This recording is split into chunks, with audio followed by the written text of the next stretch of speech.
ಶ್ರೀ ಗುರುಭ್ಯೋ ನಮಃ ಹರಿ ಓಂ. ಶ್ರೀ ಗುರುಭ್ಯೋ ನಮಃ ಪರಮಗುರುಭ್ಯೋ ಶ್ರೀಮದಂತ ಭಗವತ್ಪಾದಾಚಾರ್ಯ ಗುರುಭ್ಯೋ ನಮಃ ವೇದವ್ಯಾಸಾಯ ನಮಃ ಸರ್ವವೇದಾಭ್ಯೋ ಸರ್ವಗುರುಭ್ಯೋ ನಮಃ ಸರ್ವಧಾತ್ಸ್ವರ್ಣ ಗುರುಭ್ಯೋ ನಮಃ ಸರ್ವಾಂತರ್ಯಾಮಿ ಶ್ರೀ ಪರಮಾತ್ಮನೇ ಮಮ ಗುರು ಮಂತ್ರಾಲಯ ಪ್ರಭು ಗುರುಳಾದ ಶ್ರೀ ರಾಘವೇಂದ್ರಾಯ ನಮೋ ನಮಃ.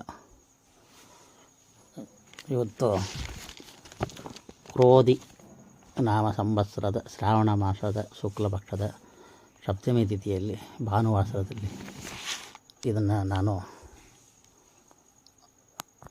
ಮಾತಾಡ್ತಾ ಇದ್ದೀನಿ. ನಾನು ಇನ್ನೂ ಬೆಡ್ಡಿಂದ ಎದ್ದಿಲ್ಲ. ಒಂದು 3 ಗಂಟೆಗೆ ಇವತ್ತು ಎಚ್ಚರಿಕೆ ಆಯಿತು. ಎಚ್ಚರಿಕೆ ಆದ ಕೂಡಲೇ ಏನೋ ಒಂದು ಪುಣ್ಯದಿಂದ ಹರಿಸ್ಮರಣೆ ಬಂತು. ಯಾವತ್ತು ಎದ್ದ ಕೂಡಲೇ ಗುರುಗಳನ್ನ ಕರೆದು, ಗುರುವರ್ಯರೇ ನಮಸ್ತೆ, ನೀವು ಎದ್ದಿರ್ತೀರಿ, 3 ಗಂಟೆ ಆಯಿತು, ಸ್ವಲ್ಪ ಏನೋ ಒಂದು ವಿಷಯ ಮಾತಾಡೋಣ, ಕೈಕಾಲು ನೋವು, ಸುಸ್ತಾಗಿದೆ, ಮೆಣಸು ಜೀರಿಗೆ ಸೇರಿಕೊಂಡು ಬರ್ತದಲ್ಲ ಅಡಿಗೆ, ಸ್ವಲ್ಪ ಸುಸ್ತಾಗ್ತಾಯಿದೆ, ಏನೋ ವಯಸ್ಸಾಗ್ತಾಯಿದೆ, ಕೈಕಾಲು ನೋವು, ನಿದ್ದೆಯೂ ಬಂದಿಲ್ಲ, ಏನೋ ಮಾನಸಿಕ ಪೂಜೆಯಲ್ಲಿ ಆವಾಗ ಬರ್ತೀರಿ, ನಾನು ಸ್ವಲ್ಪ ಮಾಡ್ತಾಯಿರ್ತೀವಿ, ನಿಮ್ಮ ಅನುಗ್ರಹದಿಂದ ನಡೀತಾ ಇದೆ. ಸ್ವಲ್ಪ ಏನೋ ಒಂದು ವಿಷಯ ತಗೊಂಡು ನನಗೆ ಒಳ್ಳೆಯ ವಿಷಯವನ್ನು ಮುಟ್ಟಿಸಬೇಕು. ಜ್ಞಾನವಂತರು, ವೈರಾಗ್ಯಶೀಲರು, ವಾಯುದೇವರ ಆವೇಶವುಳ್ಳ ತಾವು ಈಗ ಮಲ್ಕೊಂಡೇ ಇದ್ದೆ, ಈ ಮಲಗೋದೇ ನಮಸ್ಕಾರ, ಕೈಕಾಲು ನೋವು, ಆ ದುಃಖವೂ ಭಗವಂತನ ಪೂಜೆ, ಪ್ರಾರಬ್ಧ ಕರ್ಮಕ್ಕೆ ಅನುಗುಣವಾಗಿ ಬಂದಿರೋದು. ಇವತ್ತು ಒಂದು ವಿಷಯ ಏನೋ ಒಳಿತಾ ಇದೆ. ಈ ಅಗ್ನಿಯಲ್ಲಿ ಹೋಮವನ್ನು ಮಾಡಿ ಅದು ತಲುಪಿ ಬರೋಕ್ಕೆ ಕೆಲವು ಸಮಯ ಲೇಟಾಗುತ್ತೆ, ಕೆಲವು ಸಮಯ ಬೇಗನೆ ಕ್ಷಿಪ್ರಪ್ರಸಾದರು ಕೊಟ್ಬಿಡ್ತಾರೆ. ಮತ್ತು ಈ ಜನ್ಮಕ್ಕೆ ಮಾಡಿದ್ದು ಇನ್ನೊಂದು ಜನ್ಮಕ್ಕೂ ಆಗುತ್ತೆ, ಈ ಜನ್ಮ ಮಾಡಿದ್ದು ಈ ತಕ್ಷಣವೂ ಆಗುತ್ತೆ ಅಂತೆಲ್ಲ ಏನೋ ಒಂದು ಚಿಂತನೆಗಳು ಬರ್ತಾಯಿದೆ. ನಿಮ್ಮ ಗೀತಾ ವಿವೃತ್ತಿಯಲ್ಲಿ ಈ ಭಗವಂತ ಒಂದು ಈ ಹೋಮದ ಚಕ್ರ ಹೇಳಿದ್ದಾನ. ಇವತ್ತು ಭಾನುವಾರ, ರವಿವಾರ, ರವಿ ಪೂಜೆಯು ಇದು ಆಗುತ್ತೆ, ಈ ಮಾನಸಿಕ ಪೂಜೆ. ಇದು ಏನಂತ ಹೇಳಿದ್ರೆ, ನಾವು ಸೂರ್ಯ, ಭಗವಂತ ಸೃಷ್ಟಿ ಮಾಡಿದ ಸೂರ್ಯ, ಆ ಸೂರ್ಯನಿಂದ ಸಮುದ್ರದ ನೀರನ್ನು ಹೀರಿಕೊಂಡು ಮತ್ತು ಮಳೆಯಾಗಿ ಕೊಡ್ತಾನೆ. ಆ ಮಳೆಯಿಂದ ಭೂಮಿಯಲ್ಲಿ ಸಸ್ಯಗಳು ಉದ್ಭವ, ಆ ಸಸ್ಯ ಉದ್ಭವದಿಂದ ಅದನ್ನು ತಿನ್ನುವ ಪ್ರಾಣಿ ಉದ್ಭವ, ಮನಸ್ಸು ತಿಂದರೆ ಮನುಷ್ಯ ಮತ್ತು ಇನ್ನೊಂದು ಮನುಷ್ಯ ಹುಡ್ತಾನೆ. ಅದೇ ಸೃಷ್ಟಿ. ಆ ಸೃಷ್ಟಿಯಿಂದ ಮತ್ತು ಹೋಮ ಏನು, ಸೃಷ್ಟಿಯಿಂದ ಬಂದಿರುವ ಹಸುವಿಂದ ಬರುವ ಹಾಲಿಂದ ಮೊಸರಿಂದ ತುಪ್ಪದಿಂದ ಅದು ಮೊಸರಿಂದ ಬೆಣ್ಣೆಯಿಂದ ತುಪ್ಪ, ಆ ತುಪ್ಪವನ್ನು ಅಗ್ನಿಯಲ್ಲಿ ಆಹುತಿ ಕೊಡೋದ್ರಿಂದ ಮತ್ತು ಅದರಿಂದ ಮಳೆಯಿಂದ ಮತ್ತು ಜೀವ ಉದ್ಭವ ಆಗುತ್ತೆ, ಜೀವದಿಂದ ಮತ್ತು ಜೀವ ಉದ್ಭವ. ಈ ಸೃಷ್ಟಿ ನಿಲ್ಲಬಾರ್ದು, ಇದು ಕಂಟಿನ್ಯೂ ಆಗ್ತಾ ಇರಬೇಕು. ಇದು ಸ್ವಲ್ಪ ಮಲ್ಕೊಂಡು ಮಾತಾಡ್ತಾ ಇರೋದ್ರಿಂದ ಶುದ್ಧವಾದ ಒಂದು ಸಂಸ್ಕೃತದಲ್ಲಿಯೋ ಅಥವಾ ಒಂದು ಕನ್ನಡದಲ್ಲಿಯೋ ನಾನು ಮಾತಾಡೋಕ್ಕಾಗಿಲ್ಲ. ನನಗೆ ಮನಸ್ಸಿಗೆ ಬರ್ತಾ ಇದ್ದದನ್ನು ಅದನ್ನು ಹೇಳ್ತಾ ಹೋಗ್ತೀನಿ. ಇದನ್ನು ಕೇಳೋರು ಪಂಡಿತರು, ಜ್ಞಾನಿಗಳು, ರಾಯರ ಭಕ್ತರು ಕ್ಷಮಿಸಬೇಕು. ಇದು ಸ್ವಲ್ಪ ಒಬ್ರಿಗೊಬ್ಬರು ಮಾತಾಡ್ತಾ ಇದ್ದೀವಲ್ಲ, ಆ ರೀತಿಯಲ್ಲಿ ಉಪನ್ಯಾಸ ರೀತಿಯಲ್ಲಿ ನಾನು ಹೇಳಿಲ್ಲ. ಇದರಲ್ಲಿ ಸ್ವಲ್ಪ ಮುಂದೆಯಿಂದ ಆಗ್ಬೋದು. ಇವತ್ತು ರಾಯರು ಪಾಠ ಮಾಡಿ ಹೋಗಿದ್ದಾರೆ, ಅದು ಚಿಂತನೆಯೂ ಆಗಿದೆ, ಮನಸ್ಸಿಗೆ ಸಂತೋಷ ಕೊಡ್ತಾಯಿದೆ. ಇದನ್ನು ನಾನು 4 ಜನಕ್ಕೆ ಹೇಳ್ಬೇಕಲ್ವ, ನಾನು ಅನುಭವಿಸಿದ ಒಂದು ಮಾನಸಿಕ ಪೂಜೆಯನ್ನು, ರಾಯರು ಮಾಡಿದ ಪಾಠವನ್ನು ಅದೇ ಹೇಳ್ತಾ ಇದ್ದೀನಿ. ಸ್ವಲ್ಪ ಗಮನವಿಟ್ಟು ಕೇಳಿ. ನನಗೂ ಸ್ವಲ್ಪ ಅದು ಕೆಲವು ವಿಷಯಗಳು ಮರ್ತೋಗಿತ್ತು, ಕೆಲವು ವಿಷಯಗಳು ಚಿಂತನೆ ಬಂದಿಲ್ಲ. ಎಷ್ಟಾಗುತ್ತೆ ಅಷ್ಟು ಹೇಳ್ತೀನಿ. ಈ ಕಾಲಚಕ್ರ, ಈ ಹೋಮದ ಏನು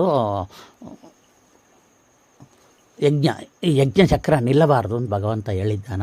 ಈ ಯಜ್ಞಚಕ್ರವೇ ಭಗವಂತನಿಗೆ ತೃಪ್ತಿ ಅಂತೆಲ್ಲ ಹೇಳ್ತಾ ಇದ್ದಾರೆ. ಇದು ಗೀತಾವರ್ತಿಯಲ್ಲಿ ನಾನು ಇನ್ನೂ ಕೇಳಿಲ್ಲ, ಓದಿಲ್ಲ ಗುರುವರ್ಯ, ಬಟ್ ಏನು ಓದಿರೋ ಒಂದು ಸಂಶಯ ಇದ್ದೇ ಇರುತ್ತೆ. ಅಗ್ನಿಯಲ್ಲಿ ಆಹುತಿಯನ್ನು ಕೊಡೋದು ಮುಖಾಂತರವಾಗಿ ಈ ಅಗ್ನಿ ಪೋಸ್ಟ್ ಮ್ಯಾನ್ ಕೆಲಸವನ್ನು ಮಾಡಿ ಅಗ್ನಿದೇವ ಆ ದೇವತೆಗಳೇ ತಲುಪಿಸ್ತಾನೆ. ರಾಯರು ಹೇಳ್ತಾರೆ ಹೌದು. ಅವಾಗ ತಲುಪುವಾಗ ನಮಗೆ ಬರೋಕ್ಕೆ ಲೇಟ್ ಆಗುತ್ತೆ, ಇಲ್ಲ ತಕ್ಷಣವೇ ಬರುತ್ತೆ. ಪ್ರಾಪ್ತಕ್ಕೆ ಅನುಗುಣವಾಗಿ ಬೇರೆ ಬೇರೆ ಜನ್ಮಗಳಿಗೂ ಬರ್ಬೋದು. ಆದರೆ ಹೋಮ ತಪ್ಪಲಾಗಿ ಮಾಡಬೇಕು. ಹೋಮದಲ್ಲಿ ಹಲವು ರೀತಿಯಲ್ಲಿದೆ.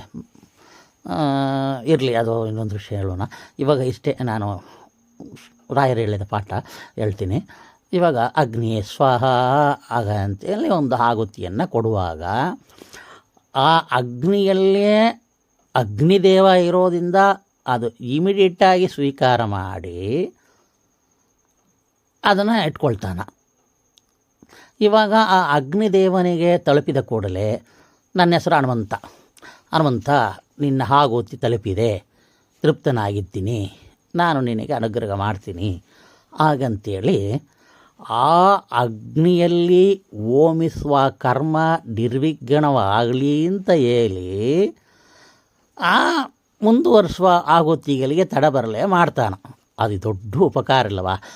ನಮ್ಮ ಕರ್ಮದಲ್ಲಿ ತಡರಹಿತವಾದ ಕರ್ಮವೇ ಶ್ರೇಷ್ಠ ಅಲ್ವಾ? ಆ ತಡರಹಿತವಾದ ಕರ್ಮವನ್ನು ಅದು ಲೇಟ್ ಆಗಲಿ, ಆದರೆ ಇವಾಗ ಇನ್ನೂ ಕಂಟಿನ್ಯೂ ಆಗ್ತಾ ಇರಬೇಕಲ್ಲ. ಕೃಷ್ಣಾರ್ಪಣ ವಸ್ತು ಅಂತ ಮುಗಿಯೋ ತನಕ ಆ ಅಗ್ನಿ ನಿನಗೆ ಮಾಡ್ತಾನೆ. ಯಾಕೆ?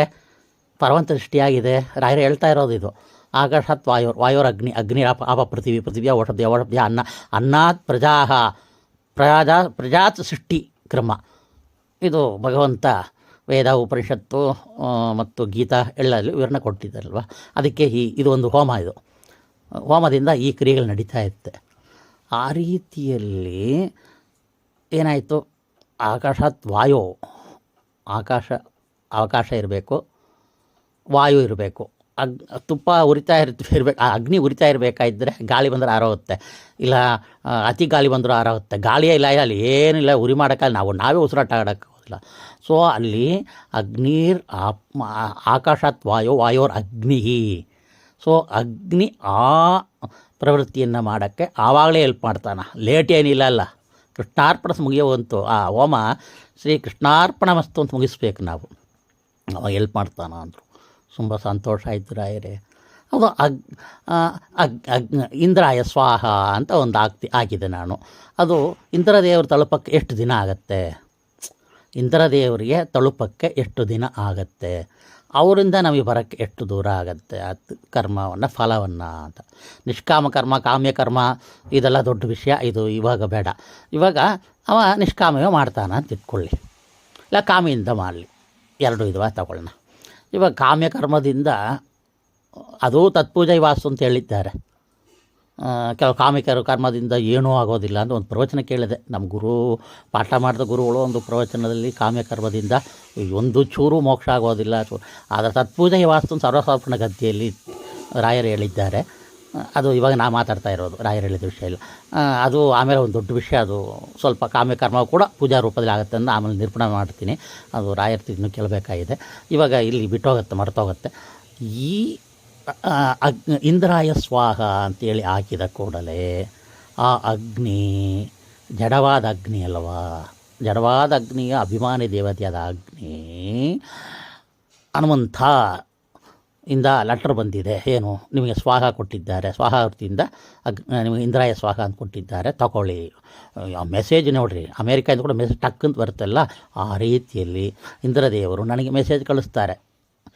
ಹನುಮಂತ, ಹರಿಭಕ್ತನೇ, ರಾಯರ ಶಿಷ್ಯನೇ, ತಗೋ, ನಿನಗೆ ವಿಷ್ಣು ಆಲಯದಲ್ಲಿ ಅಥವಾ ಮನೆಯಲ್ಲಿ ಅಥವಾ ರಾಯರ ಸನ್ನಿಧಾನದಲ್ಲಿ, ಗುರುಗಳ ಸನ್ನಿಧಾನದಲ್ಲಿ, ದಿವ್ಯ ಕ್ಷೇತ್ರದಲ್ಲಿ ನೀನು ಮಾಡಿದ ಒಂದು ಹೋಮದಿಂದ ನನಗೆ ಕೊಟ್ಟಿರುವ ಆಹುತಿ ನನಗೆ ತಲುಪಿದೆ. ಅಗ್ನಿದೇವ ತಗೊಂಬಂದು ಕೊಟ್ಟಿದ್ದಾನ ಲೆಟರು, ನಾನು ತೃಪ್ತಿಯಾಗಿದ್ದೀನಿ ಹಾಗಂತ ಹೇಳಿದ ಕೂಡಲೇ ಆ ಇಂದ್ರಾಭಿಮಾನಿ ದೇವತೆಗಳಲ್ಲಿ ಸರ್ವ ದೇವತೆಗಳ ಇದು ಒಡೆಯನಾದ ಇಂದ್ರದೇವರು ಏನು ಮಾಡ್ತಾರೆ, ಆ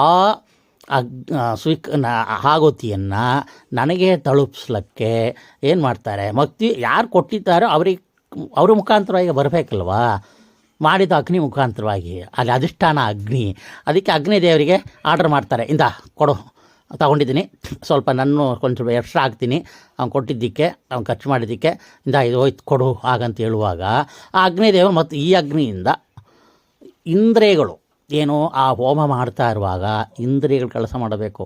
ಹಾರ್ಟ್ ಅಟ್ಯಾಕ್ ಬಂದುಬಿಟ್ರೆ ಹೋಮ ನಿಂತೋಗುತ್ತೆ, ಕೈ ಕಾಲು ಎಳ್ಕೊಂಡ್ರೆ ಹೋಮ ನಿಂತೋಗುತ್ತೆ. ಇಮಿಡಿಯೇಟ್ ಪ್ರಸಾದವಾಗಿ ಆ ಹೋಮ ಕಂಟಿನ್ಯೂ ಆಗೋಕ್ಕೆ ಶ್ರೀ ಕೃಷ್ಣಾರ್ಪಣಮಸ್ತು ಮುಗಿಯುವ ತನಕ ಆ ಇಂದ್ರದೇವರು ಆಹುತಿ ಸ್ವೀಕಾರ ಮಾಡಿ ಮತ್ತು ಅದು ಕೊಡ್ತಾರೆ. ಸರಿ, ಒಬ್ಬ ನಿಷ್ಕಾಮ ಬಿಟ್ಟು ಕಾಮ್ಯಕರ್ಮ ಮಾಡಿದ, ಮಕ್ಕಳು ಪುತ್ರ ಕಾಮಷ್ಟಿಯಾಗವೋ ಪುತ್ರಿಯಾಗವೋ ಮಾಡಿದ. ಆವಾಗ ದಾಂಪತ್ಯದಲ್ಲಿ ಇಂದ್ರಿಯಗಳು ಅರಿಕತಾಂಸಾರದಲ್ಲಿ ದಾಂಪತ್ಯ ಜೀವನ ಕೂಡ ಹೋಮ ಅಂತ ಹೇಳಿದ್ದಾರೆ, ಅದು ವಿಷಯ ಇರಲಿ ಒಂದು ಕಡೆ ಇಡೋಣ. ಇವಾಗ ಆ ಇಂದ್ರಿಯಗಳು ಚೆನ್ನಾಗಿ ಕೆಲಸ ಮಾಡಬೇಕಲ್ವಾ? ಇವಾಗ ಮಾಡಿರೋದು ಮಕ್ಕಳು ಬೇಕು ಅಂತ. ಆ ಇಂದ್ರದೇವ ತೃಪ್ತಿ ಆದ ಕೂಡಲೇ ಅಗ್ನಿ ಮುಖಾಂತರವಾಗಿ, ಯಾವಾಗ ಈ ಅಗ್ನಿಯ ಮುಖಾಂತರವಾಗಿ ಕೃಷ್ಣಾರ್ಪಣಮಸ್ತು ಮುಗಿಯೋ ತನಕ ಅಲ್ಲಿ ಇಂದ್ರದೇವನ ಅನುಗ್ರಹ ಮಾಡ್ತಾ ಇವ ಹೋಮ ಮುಗಿದ ಮೇಲೆ ಮಾಡುವ ಊಟದಿಂದ ಇವನ ಇಂದ್ರಿಯಗಳು ತೃಪ್ತಿಯಾಗಿ, ಆ ಇಂದ್ರಿಯಗಳು ಗಂಡ ಹೆಂಡತಿಗೆ ತೃಪ್ತಿಯಾಗಿ ಮಕ್ಕಳನ್ನು ಕೊಡೋಕ್ಕೆ ಕೂಡ ಕಾರಣವಾಗತ್ತೆ. ಆ ಮಕ್ಕಳು ಊಟಕ್ಕೆ 1 ವರ್ಷ 2 ವರ್ಷ 10 ವರ್ಷ 3 ವರ್ಷವೋ ಏನೋ ಆಗ್ಬೋದು. ಆದರೆ ಅದು ಕಾಮ್ಯಕರ್ಮ ಆಯಿತು. ಆ ಮಕ್ಕಳು ಹುಟ್ಟತ್ತೆ ಅಂತ ಇಟ್ಕೊಳ್ರಿ. ಆ ಮಕ್ಕಳ ಮುಖಾಂತರವಾಗಿ ಅವ್ರ ಜ್ಞಾನವನ್ನು ಪಡೆದು ಪುಣ್ಯಕರ್ಮ ಮಾಡೋದು, ಹರಿಭಕ್ತನಾಗಿ ಹರಿಸೇವೆಯನ್ನು ಮಾಡಲಿ ಹಾಗೆ ಅಂತ ಒಂದು ಇಚ್ಛೆ ಅವನಲ್ಲಿ ಇದ್ದರೆ ಅದು ತತ್ಪೂಜೆಯ ವಾಸ್ತು ರಾಯರ ಸರ್ವಪ್ರಶ್ನ ಗದ್ದೆಯಲ್ಲಿ ಹೇಳಿದರೆ ರೀತಿಯಲ್ಲಿ ಅದು ಪೂಜೆಗೆ ಕಾರಣವಾಗತ್ತೆ. ಪರಂಪರೆ ಬೆಳಿಬೇಕು, ಮಕ್ಕಳು ಬೆಳಿಬೇಕು, ಗೋತ್ರ ಅಭಿವೃದ್ಧಿ ಆಗಬೇಕು ಮತ್ತು ಅದು ನಿರಂತರವಾಗಿ ನಡೀತಾ ಇರಬೇಕು ಅಂತೇಳಿ ಆ ಇಂದ್ರದೇವರು ಕರುಣೆಯಿಂದ ಇಂದ್ರಿಯಗಳ ಕೆಲಸ ಮಾಡೋ ಮುಖಾಂತರವಾಗಿ ಅಗ್ನಿ ಇರಬೇಕು. ಯಾವಾಗ ದಾಂಪತ್ಯ ಜೀವನದಲ್ಲಿ. ಸೊ ಅಗ್ನಿಯೂ ಕಾರಣವಾಗಿದ್ದು, ಆ ಅಗ್ನಿಯ ಮುಖಾಂತರ ಇಂದ್ರಿಯಗಳು ಕಾರಣವಾಗಿದ್ದು, ಆ ಇಂದ್ರಿಯಗಳ ಮುಖಾಂತರವಾಗಿ ದಾಂಪತ್ಯ ಜೀವನ ಚೆನ್ನಾಗಿ ನಡೆದು ಮಕ್ಕಳಾದರೆ ಕಾಮ್ಯಕರ್ಮ ಅಲ್ಲಿ ಕ್ಲೋಸ್ ಆಗುತ್ತೆ. ಮತ್ತು ಕಾಮ್ಯಕರ್ಮವೇ ತತ್ಪೂಜೆಯ ವಾಸ್ತು ಅಂಥೇಳಿ ಪೂಜಾ ರೂಪದಲ್ಲಿ ಮಾಡಿಕೊಂಡ್ರೆ ಅದು ಮೋಕ್ಷಕ್ಕೂ ಕಾರಣವಾಗುತ್ತೆ. ನಿಷ್ಕಾಮವಾಗಿ ಒಬ್ಬ ಮಾಡಿದ, ನಿಷ್ಕಾಮವಾಗಿ ಮಾಡೋದು ಪೂರಿ ಹರಿಪ್ರಿಯತಾಂ ಕೃಷ್ಣಾರ್ಪಣಮಸ್ತು ಅಂತ ಮಾಡಿದ. ಆವಾಗ ಹರಿಭಕ್ತಿ ಜ್ಞಾನ ವೈರಾಗ್ಯ, ಜ್ಞಾನಭಕ್ತಿ ವೈರಾಗ್ಯ ಮೂರನ್ನು ಕೊಡಬೇಕಲ್ವ ಇಂದ್ರದೇವರು.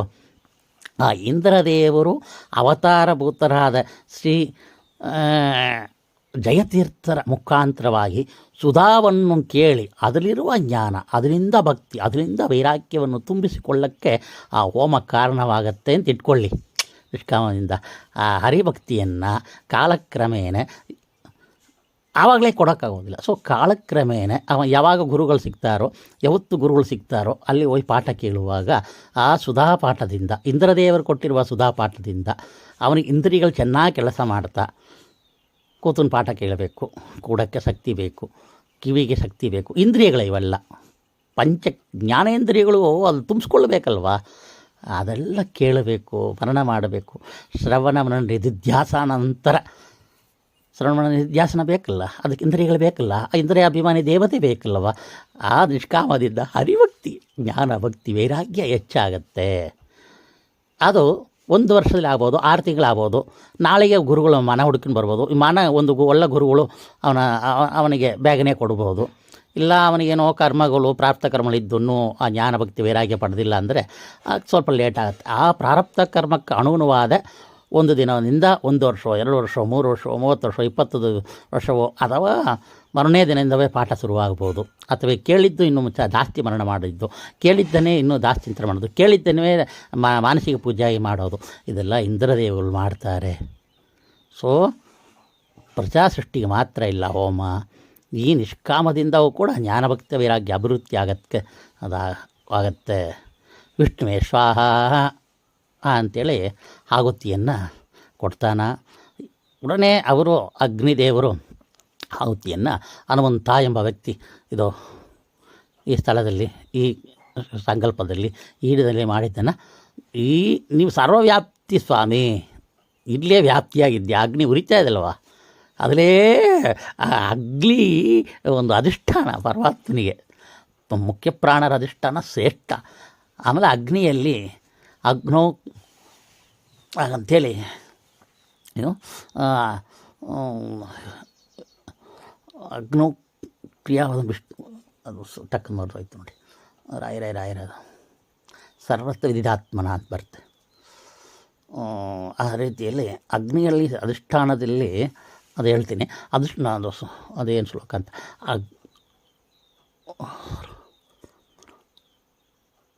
ಪ್ರತಿಮಾಸು ಅಪ್ರಬುದ್ಧಾನ, ಅಪ್ರಬುದ್ಧಿಗಳು ಅಲ್ಪಬುದ್ಧಿಗಳು ಪ್ರತಿಮೆಯಲ್ಲಿಯೋ ಮತ್ತು ಸರ್ವತ್ರ ಇದನ್ನು ವಿಧಿ ಅಂದರೆ ಬ್ರಹ್ಮದೇವರು ಸರ್ವ ಕಡೆಯಲ್ಲೂ ಪರಮಾತ್ಮನ ಅಧಿಷ್ಠಾನ ನೋಡ್ತಾರೆ, ಪರಮಾತ್ಮ ನೋಡ್ತಾರೆ.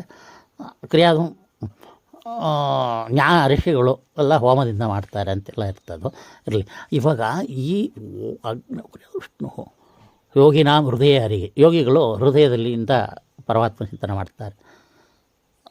ಸರ್ವತ್ರ ವಿಧಾತ್ಮನಂದ್ರೆ ಪ್ರತಿಮೆಯಲ್ಲಿ ಮಾಡೋರು ಅಬ್ರಬುದ್ಧಿಗಳು, ಅಂದರೆ ಅಲ್ಪ ಜ್ಞಾನಿಗಳು, ಅಲ್ಪ ಬುದ್ಧಿಗಳು ಪ್ರತಿಮವೇ ಬೇಕಾಗತ್ತೆ ಅವರಿಗೆ ಅಂತೇಳಿ ಇದೆ. ಅದು ಕಾಲಕ್ರಮೇಣ ಅದು ಜ್ಞಾನಭಕ್ತಿ ವೈರಾಗ್ಯ ಹೇಳ್ತಾ ಅವರು ಸರ್ವ ಕಡೆಯನ್ನು ನೋಡ್ತಾರೆ. ಅದೇ ಇರಲಿ. ಇವಾಗ ಈ ಅಗ್ನಿ ಪರಮಾತ್ಮನ ಒಂದು ಅಧಿಷ್ಠಾನ ಆಯಿತು ಅಲ್ಲಿ ಹೋಮ. ಅಲ್ಲೇ ವಿಷ್ಣು ಇದ್ದಾನ. ವಿಷ್ಣು ಸರ್ವತ್ರ ವ್ಯಾಪ್ತಾನ. ಆವಾಗಲೇ ಕೂಡಲೇ ಭಗವಂತ ನನ್ನೊಳಗೆ ಬಿಂಬರೂಪವಾಗಿಯೇ ಇದ್ದಾನ. ಅಗ್ನಿಯಲ್ಲಿರೋ ಪರಮಾತ್ಮ, ನನ್ನೊಳಗಿರೋ ಪರಮಾತ್ಮ ಎಲ್ಲ ಅಭೇದವಾದ ರೂಪಗಳು. ಸೊ ನೇನೇ ನಾಸ್ತಿ ಕಿಂಚನ. ಅದಿರಲಿ. ಇವಾಗ ರಾಯರು ಏನು ಹೇಳಿದ ವಿಷಯ ಅಂದರೆ, ಆಗಲೇ ಕೂಡಲೇ ನಿರ್ವಿಘ್ನವಾಗಿ ವಿಷ್ಣು ಅನುಗ್ರಹದಿಂದ ನಡೆಯುತ್ತೆ. ಶ್ರೀಕೃಷ್ಣಾರ್ಪಣ ಮತ್ತು ಸ್ವೀಕಾರ ಮಾಡ್ತಾನೆ ಹೋಮವನ್ನು. ಅಲ್ಲಿ ಎಲ್ಲಷ್ಟು ಸಂಶಯ ಬೇಡ. ಸ್ವೀಕಾರ ಮಾಡ್ತಾನೋ ಇಲ್ಲವೋ ಅದು ಖಂಡಿತ ಮಾಡಿ ನಿರ್ವಿಘ್ನವಾಗಿ ಆ ಸಮಯಕ್ಕೆ ಮುಗಿಸಿ ವಿಷ್ಣು ಬಿಂಬರೂಪಿ ಜ್ಞಾನಭಕ್ತಿ ವೈರಾಗ್ಯ ಬೇಡಿದರೆ ಜ್ಞಾನಭಕ್ತಿ ವೈರಾಗ್ಯ ಏನು ಬೇಡ್ತಾರೋ ಅದನ್ನು ಕೊಟ್ಟು ಅವ ಅನುಗ್ರಹ ಮಾಡೇ ಮಾಡ್ತಾನೆ ಭಗವಂತ. ಅಷ್ಟು ಕಾರುಣ್ಯ. ಅದಕ್ಕೆ ಹೋಮ ಮಾಡಬೇಕು. ಈ ಹೋಮದಿಂದ ವಿಷ್ಣು ತೃಪ್ತನಾಗಿ ತಾನು ಆ ಕೂಡಲೇ ಕೊಡ್ತಾನೆ. ಯಾಕಂದರೆ ಅಲ್ಲೇ ಇದ್ದಾನ. ವೈಕುಂಠ ಲೋಕಕ್ಕೆ ಹೋಗಿ ಅಲ್ಲಿ ಹೋಗಿ ತಲುಪಿಸಿ ಅಲ್ಲಿ ಹೋಗಿ ಕೊಟ್ಟು ಅಲ್ಲಿಂದ ತುಂಬ ದೂರ ಇರೋದ್ರಿಂದ ಅಲ್ಲ ಲೆಕ್ಕನೇ ಇಲ್ಲ. ಆದರೆ ವೈಕುಂಠ ಲೋಕದಲ್ಲಿ ಹೋಗಿ ಸೇರಕ್ಕೆ ಮೋಕ್ಷಕ್ಕೆ ಕಾರಣವಾಗಲಿ ಅಂತ ಹೋಮ ಮಾಡೋದ್ರಿಂದ ನಿರ್ವಿಘ್ನವಾಗಿ ಮುಗಿಸಿ ಮತ್ತು ಅದನ್ನು ಸೇರಿಸ್ಬೇಕು. ಪ್ರತಿಯೊಂದರಲ್ಲಿ ನಿರ್ವಿಘ್ನವಾಗಿ ಆ ಕಾಲದಲ್ಲೇ ಕೊಡೋದು. ಅವನಿಗೆ ಆ ಕಲ್ಪ ಸಾಧನೆ ಮುಗಿದು ಮೋಕ್ಷವನ್ನು ಕೊಡೋ ತನಕ ಅದು ಆ ಹೋಮ ಉಪಯೋಗ ಆಗುತ್ತೆ ಅಂತ ರಾಯರು ಹೇಳಿದ್ರು. ಆ ಹೋಮ ಪ್ರಕಾರವಾಗಿ ಅಲ್ಲಿಗೆ ತಲುಪಿ ಎಲ್ಲಿ ವೈಕುಂಠ ಲೋಕದಲ್ಲಿರೋ ವಿಷ್ಣುಗೂ ಕೊಡ್ತಾನೆ ಅಗ್ನಿ. ಅಮುಕ್ತಿ ಲೋಕದಲ್ಲಿ ಅಲ್ಲಿಂದ ಅಲ್ಲಿ ಹೋಗುತ್ತೆ. ಪರಮಾತ್ಮ ಸರ್ವವ್ಯಾಪ್ತ ಅವನಿಗೆ ಗೊತ್ತಾಗತ್ತೆ, ಇಮಿಡಿಯೇಟಾಗಿ ಗೊತ್ತಾಗತ್ತೆ. ಆವಾಗ ಅಗ್ನಿ ಮುಖಾಂತರವಾಗಿ ಬರುತ್ತೆ. ಹಾಗಂದರೆ ಇಲ್ಲಿ ಅಗ್ನಿ ನಮ್ಮ ದೇಹದಲ್ಲಿರುವ ಅಗ್ನಿ, ಪಂಚಭೂತಗಳಿರುವ ಅಗ್ನಿ. ಮತ್ತು ರಾಯರೊಂದು ಹೇಳಿರೋ ಮರ್ತೋಯ್ತು. ಏನಂದರೆ ನಾವು ಹೋಮ ಮಾಡ್ತಾ ಮುಗಿಸ್ತಾರೆ, ಹೋಮ ಮಾಡಿ ಮುಗಿಸ್ತೀವಿ, ನೀರು ಅಡಿಕೆ ಆಗುತ್ತೆ. ಹೋತೃಗಳು ನೀರು ಕುಡಿತಾರೆ, ಅಥವಾ ಯಜಮಾನ ನೀರು ಕೂಡ ಕುಡಿದೇ ಮಾಡ್ತಾನೆ. ಎಲ್ಲ ಕೃಷ್ಣಾರ್ಪಣೆ ಮುಗಿದ ಮೇಲೆ ನೈವೇದ್ಯ ನೀರು, ಅಲ್ಲಿರುವ ನೀರು ಯಾರೋ ತಂದು ಕೊಡ್ತಾರೆ. ಎಳ್ನೀರು ತಂದು ಕೊಡ್ತಾರೆ, ನೀರು ತಂದು ಕೊಡ್ತಾರೆ. ನಾವೆಲ್ಲ ಹೋಮಕ್ಕೆ ಹೋಗಿ ಎಳ್ನೀರು ತಂದು ಕೊಡ್ತಾರೆ. ಆವಾಗ ಹೋಮ ಮುಗಿದ ಮೇಲೆ ಕುಡಿತೀವಿ. ಆವಾಗ ಏನಾಗುತ್ತೆ ಅಲ್ಲಿ ನೀರು. ಹಾಗಂದರೆ ಆ ಬೆಂಕಿಯ ಒಂದು ತಾಪದಿಂದ ಆ ತಾಪವನ್ನು ಪರಿಹಾರ ಮಾಡಬೇಕು, ನೀರು ಬೇಕು. ವರುಣಾಯ ಸ್ವಾಹ ಅಂತೀವಿ. ಆ ಕೂಡಲೇ ನಮಗೆ ನೀರು ಸಿಕ್ಕತ್ತೆ, ನೀರು ಸಿಕ್ಕತ್ತೆ. ಗಂಗಾ ಸಿಗ್ತಾಳೆ ನೋಡಿ. ಅದನ್ನು ರಾಯರು ಹೇಳಿದ್ರು. ಅಯ್ಯೋ ರಾಯರು ಎಂಥ ಬಳಸ್ರಿ, ಎಂಥ ಪಾಠ ಮಾಡ್ತಾರೆ, ಎಂಥ ಒಂದು ಆನಂದ ಕೊಡ್ತಾರೆ ರಾಯರಂದ್ರೆ. ರಾಯರ ಆರಾದ್ರೆ ಹತ್ರ ಬಂತು ಏನೇ ಸಂಶಯ ಕೇಳ್ರಿ, ರಾಯರು ಉತ್ತರ ಕೊಡ್ತಾರೆ. ಮಾನಸಿಕ ಪೂಜೆ ಮಾಡಿ ಸಿಗ್ತಾರೆ, ನಮ್ಮೊಳಗಿಂದೇ ಮಾತಾಡ್ತಾರೆ. ಅಷ್ಟು ಶಿಷ್ಯನಾಗಬೇಕು. ಆವಾಗ ನೀರು ಕೊಡೋದಿಂದ ಹಿಡ್ಕೊಂಡು ಬರ್ತಾರೆ. ಮತ್ತು ಅವ ಒಂದು ಮಕ್ಪುತ್ರ ಹೋಮ ಮಾಡಿದ. ಏನದ ಆಗಸದ ವಾಯುರ ಅಗ್ನಿರಾಪಕ. ಅಗ್ನಿಯಿಂದವೇ ಆಪ ಸೃಷ್ಟಿ ಭಗವಂತ ಮಾಡಿರೋದು. ಇಲ್ಲಿ ಅಗ್ನಿಯಿಂದ ನಿಮಗೆ ಬೇವರು ನೀರು ಸುರಿಸಿದಿರಿ, ಬೇವರು ಸುರಿಯುತ್ತೆ. ಆವಾಗ ನಿಮ್ಮದೇ ಅಗ್ನಿಯಿಂದ ಸೃಷ್ಟಿ ಆಯಿತು ಬೇವರು. ಆ ನೀರು ಕುಡಿದ್ರಿ. ಮತ್ತು ನೀರಿನಂಶ ಆ ವೀರ್ಯದಲ್ಲಿ ಇರಬೇಕು. ನೀರಿನಂಶ ವೀರ್ಯದಲ್ಲಿ ಇದ್ದರೆ ಅದು ಹೆಣ್ಣಿನ ಹೋಣಿಯಲ್ಲಿ ಹೋಗಿ ಸೇರಿ ಅಲ್ಲಿ ನೀರು ಅರಿಬೇಕು ಗರ್ಭ ಚೀಲದಲ್ಲಿ ಒಳಗಡೆ. ಆವಾಗ ಅಲ್ಲಿ ಆರೋದು, ಅಲ್ಲಿ ಮಕ್ಕಳು ಉದ್ಭವ ಕಾರಣವಾಗತ್ತೆ. ಅಗ್ನಿ ಮಾತ್ರವೇ ಇಲ್ಲ, ವರುಣನೂ ಬೇಕು ಸೃಷ್ಟಿಗೆ. ಸೊ ವರುಣನೇ ತಂದೆ ಒಂದು ರೀತಿಯಲ್ಲಿ. ಆ ವರುಣ ಒಂದು ನಮ್ಮ ದೇಹದಲ್ಲಿ ಇರಬೇಕು. ನೀರಿನ ಅಂಶವೇ ಇಲ್ಲ, ಸತ್ತೋಗ್ತಾನೆ. ಸೊ ಅವನಿಗೆ ಇವಾಗ ತುಂಬ ನೀರಡಿಕೆ. ರಾಯರು ಹೇಳ್ತಾ ಇರೋದು ವಿಷಯ, ತುಂಬ ನೀರಡಿಕೆ. ಅವನಿಗೆ ಸಾಯುವ ಪರಿಸ್ಥಿತಿ. ನೀರಡಿಕೆ ಅಂದರೆ ನೀರಡಿಕೆ. ಒಂದು ಮರಳು ಭೂಮಿಯಲ್ಲಿ ಇದ್ದಾನ ಅಂತ ಇಟ್ಕೊಳ್ರಿ. ನೋಡಪ್ಪ, ಬೆಂಗಳೂರಿನಲ್ಲಿ 60-40 site, B D A site, ಒಂದು 50 ಸೈಟ್ ಕೊಡ್ತೀನಿ. ಅಯ್ಯೋ ನೀರು ಕೊಡಪ್ಪ, ನೋಡಪ್ಪ ಮುಷ್ಟಾನ್ನ ಭೋಜನ ಆಗ್ತಾಯಿದೆ, ಒಂದು 3 ದಿನ ತಡಕೋ ಅಂದರೆ ಅಯ್ಯಯ್ಯೋ ಬೇಡ ನೀರು ಕೊಡಿ ಅಂತ. ನೀರು ಎಷ್ಟು ಮುಖ್ಯ ಆಗುತ್ತೆ ನೋಡಿ ಜೀವನ ಕಾಪಾಡಿಕೊಳ್ಳೋಕ್ಕೆ. ಆ ರೀತಿಯಲ್ಲಿ ನೀರು ಸಿಕ್ಕತ್ತೆ. ಕಾಮ್ಯಕರ್ಮ ಪುಷ್ಟಕಾಮ್ಯಷ್ಟಿ ಯಾಗ ಮಾಡಿದಂದರೆ ಅವರು ವರುಣ ನೀರು ಬೇಕು ವೀರ್ಯದಲ್ಲಿ, ಆ ನೀರನ್ನು ಕೊಡ್ತಾರೆ. ಇಂಥ ಪಾಠ ಮಾಡ್ತಾರೆ ರಾಯರು. ನನಗೆ ಇದು ಚಿಂತನೆಯೇ ಬಂದಿಲ್ಲ. ಯಾಗ ಏಳಬೇಕು, ನೀವು ಏಳಲೇಬೇಕು ಅಂದೆ. ಕ್ಷಿಪ್ರಪ್ರಸಾದವೂ ಆಗತ್ತೆ. ಮಕ್ಕಳು ಹುಟ್ಟಕ್ಕೆ ಲೇಟ್ ಆಯಿತು ಅಂತ ಹೇಳಿ 2 ವರ್ಷ ಪ್ರಾಪ್ತಿಯಿಂದ 3 ವರ್ಷ ಆಯಿತು, ಅಲ್ಲ 1 ವರ್ಷ ಆಯಿತು, ಇಲ್ಲ ಅನುಗ್ರಹ ಆಯಿತು. ಆವಾಗ ಕೂಡ 10 ತಿಂಗಳು ಗರ್ಭ ಆಗಬೇಕಲ್ವ, ಆವಾಗ 10 ತಿಂಗಳು ತಗೊಳ್ಳುತ್ತೆ ಮಗು ಹುಟ್ಟಕ್ಕೆ, ಕೆಲವು 2 ವರ್ಷ. ಈ ರೀತಿಯಲ್ಲಿ ಪ್ರಾರಬ್ಧಕ್ಕೆ ಅನುಗುಣವಾಗಿ ಇಮಿಡಿಯೇಟ್ ಫಲ, ಆಮೇಲೆ ಫಲ, ಕಾಳಫಲ, ಜನ್ಮಾಂತರ ಫಲ. ಈ ರೀತಿಯಲ್ಲಿ ಆ ಒಂದು ಹೋಮದಿಂದ ಮಾಡುವ ಕರ್ಮದಿಂದ ಇಷ್ಟು ಫಲ ಬರುತ್ತೆ. ವಾಯುದೇವರಿಗೆ ಕೊಟ್ಟರು. ಅದೇ ರೀತಿಯಲ್ಲೇ ಸೆಕೆ ಬೇಯ್ತಾ ಇದ್ರಿ ಅಲ್ಲಿ ದೊಡ್ಡ ಹೋಮ ಮಾಡ್ತಾ ಇದ್ದಾನ ಪಾಪ. ಆವಾಗ ವಾಯುದೇವರಿಗೆ ಕೊಟ್ಟ ಆಗುತ್ತಿ. ಆವಾಗ ಏನಾಯಿತು, ಪವಮಾನ ಸ್ವಾಹ ವಾಯು ಸ್ವಾಹ ಅಂತೆಲ್ಲ ಹೇಳ್ತೀವಲ್ಲ, ಆವಾಗ ಆಗಸತ್ ವಾಯು ಅಲ್ಲಿ ಪಕ್ಕದಲ್ಲೇ ಇದೆ, ಆಗಸದಿಂದ ವಾಯು. ಸೊ ಅವಕಾಶವೂ ಆಯಿತು, ವಾಯು ಆಯಿತು. ಆಗ ಜಿಲ್ಲಂದು ಗಾಳಿ ಬೀಸಿದ್ರೆ ಆ ಹೋಮ ಮಾಡ್ತವ್ರು ಎಷ್ಟು ಸುಖ ಆಗುತ್ತೆ. ಫ್ಯಾನ್ ತಗೊಂಡು ಬೀಸ್ತಾರೆ, ಫ್ಯಾನ್ ಹಾಕ್ತಾರೆ, ಅಥವಾ ಬೀಸ್ನಿಗೆ ತಗೊಂಡು ಯಾರೋ ಬಂದು ಬೀಸ್ತಾರೆ. ಇಮಿಡಿಯೇಟ್ ಫಲ ಆಯಿತಾ. ಇವನೊಳಗೆ ಇರುವ ವಾಯು ಚೆನ್ನಾಗಿ ಶಬ್ದ, ವಾಯುದತ್ತ ಶಬ್ದ ಬರುತ್ತೆ ಹೊಟ್ಟೆಯಿಂದ, ಮಂತ್ರ ಅಲ್ವಾ. ಆವಾಗ ಸ್ವಾಹಾಕಾರ ಯಜಮಾನ ಹೇಳಬೇಕು ಜೊತೆಯಲ್ಲಿ. ಆವಾಗ ಇದಂ ನವಮ್ ಅಂತ ಹೇಳಬೇಕು. ಆವಾಗ ಹೇಳುವಾಗ ಅಲ್ಲಿ ಫಲ ಆಯಿತು. ವಾಯುದೇವರು ಅಂದರೆ ಪ್ರಾಣದೇವರು ಇದ್ದರೆ ತಾನೇ ಮಕ್ಕಳು ಹುಟ್ಟೋದು. 2 ಹೆಣಕ್ಕೆ ಸೇರಿಸಿರೆ ಮಕ್ಕಳು ಹುಟ್ಟತ್ಯಾ? ಇಲ್ಲ, ಪ್ರಾಣ ಇರಲೇಬೇಕು. ಸತ್ತೋದಯನದಿಂದ DNA ತಗೊಂಡು ಕ್ಲೋನಿಂಗ್ ಮೆಥಡ್ಲಿ ಮಾಡ್ರೂ ಕೂಡ ಆಗೋದಿಲ್ಲ. ಪ್ರಾಣ ಶ್ರೇಷ್ಠ ಇರುವ ಹೆಣ್ಣು ಕರುವಿಂದವೋ ಗಂಡು ಕರುವಿಂದವೋ ಮನಸ್ಸಿನಿಂದವೋ ಆ DNA ತಗೊಂಡು ಅದನ್ನು ಕ್ಲೋನಿಂಗ್ ಮೆಥಡ್ ಮಾಡಿಕೊಂಡು, ಕ್ಲೋನಿಂಗ್ ಅಷ್ಟೆಲ್ಲ ಬಂದಿದೆ. ಅದರ ಪ್ರಾಣ ಇರಬೇಕು. ಆ ಪ್ರಾಣದಿಂದವೇ ಪ್ರಾಣ ಉದ್ಭವ. ಅಂದರೆ ಜೀವ ನಿತ್ಯ, ಅದನ್ನು ಬಿಟ್ಬಿಡಿ. ಬಟ್ ಒಂದು ಜೀವ ಹುಟ್ಟಬೇಕು, ಒಂದು ಪ್ರಾಣ ಬೇಕು. ಪ್ರಾಣದೇವರು ಬೇಕು, ನಮ್ಮೊಳಗೂ ಪ್ರಾಣದೇವರು. ಸೊ ಅವರು ಇರಬೇಕು ದಾಂಪತ್ಯಕ್ಕೆ. ಕಾಮ್ಯ ಕರ್ಮ ಆಗಲಿ, ನಿಷ್ಕಾಮ ಕರ್ಮ ಆಗಲಿ, ಆ ಅಜ್ಞಾನಕ್ಕಿಂದ ಹೋಮ ಮಾಡಲಿ, ಜ್ಞಾನದಿಂದ ಹೋಮ ಮಾಡಲಿ, ಅದಕ್ಕೆ ತಕ್ಕ ಫಲ ದೇವರು ಕೊಡ್ತಾನೆ. ನಿಷ್ಕಾಮ ಶ್ರೇಷ್ಠ, ಮೋಕ್ಷ ಕಾರಣವಾಗುತ್ತೆ.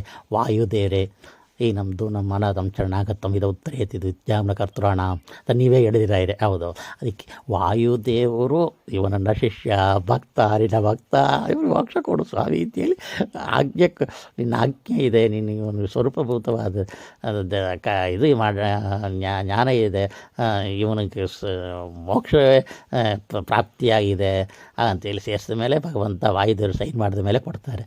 ಅದಕ್ಕೂ ಕಾರಣವಾಗುತ್ತೆ, ಸೃಷ್ಟಿಗೆ ಕಾರಣವಾಗುತ್ತೆ, ವಾಯುಗೂ ಕಾರಣವಾಗುತ್ತೆ, ಪ್ರಾಣ ಶ್ರೇಷ್ಠಕ್ಕೆ ಕಾರಣವಾಗುತ್ತೆ.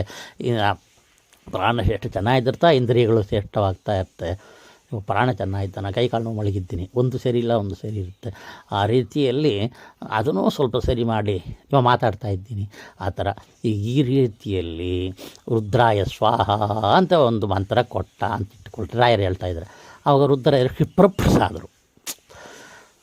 ಹನುಮಂತ ಹರಿಭಕ್ತನೇ, ನಿಷ್ಕಾಮವಾಯು ಇಲ್ಲ ಕಾಮ್ಯಕರ್ಮವಾಯು ಇದು ನನ್ನ ಮಾಡಿದ್ದಿ, ನಿಷ್ಕಾಮ ಮಾಡಿದ್ಯಪ್ಪ, ಹರಿಭಕ್ತನಾಗಿದ್ದಿ, ನನ್ನ ಭಕ್ತನಾಗಿದ್ದಿ. ನಿನ್ನ ಮನಸ್ಸು ಅಲ್ಲಿ ಹೋಮದಲ್ಲಿ ಇರಬೇಕಲ್ಲ. ಮಂತ್ರ ಮರ್ತೋದ್ರೆ ಮನಸ್ಸು ಎಲ್ಲೇ ಹೋದರೆ ಹೋಮ ತಪ್ಪಾಗುತ್ತೆ.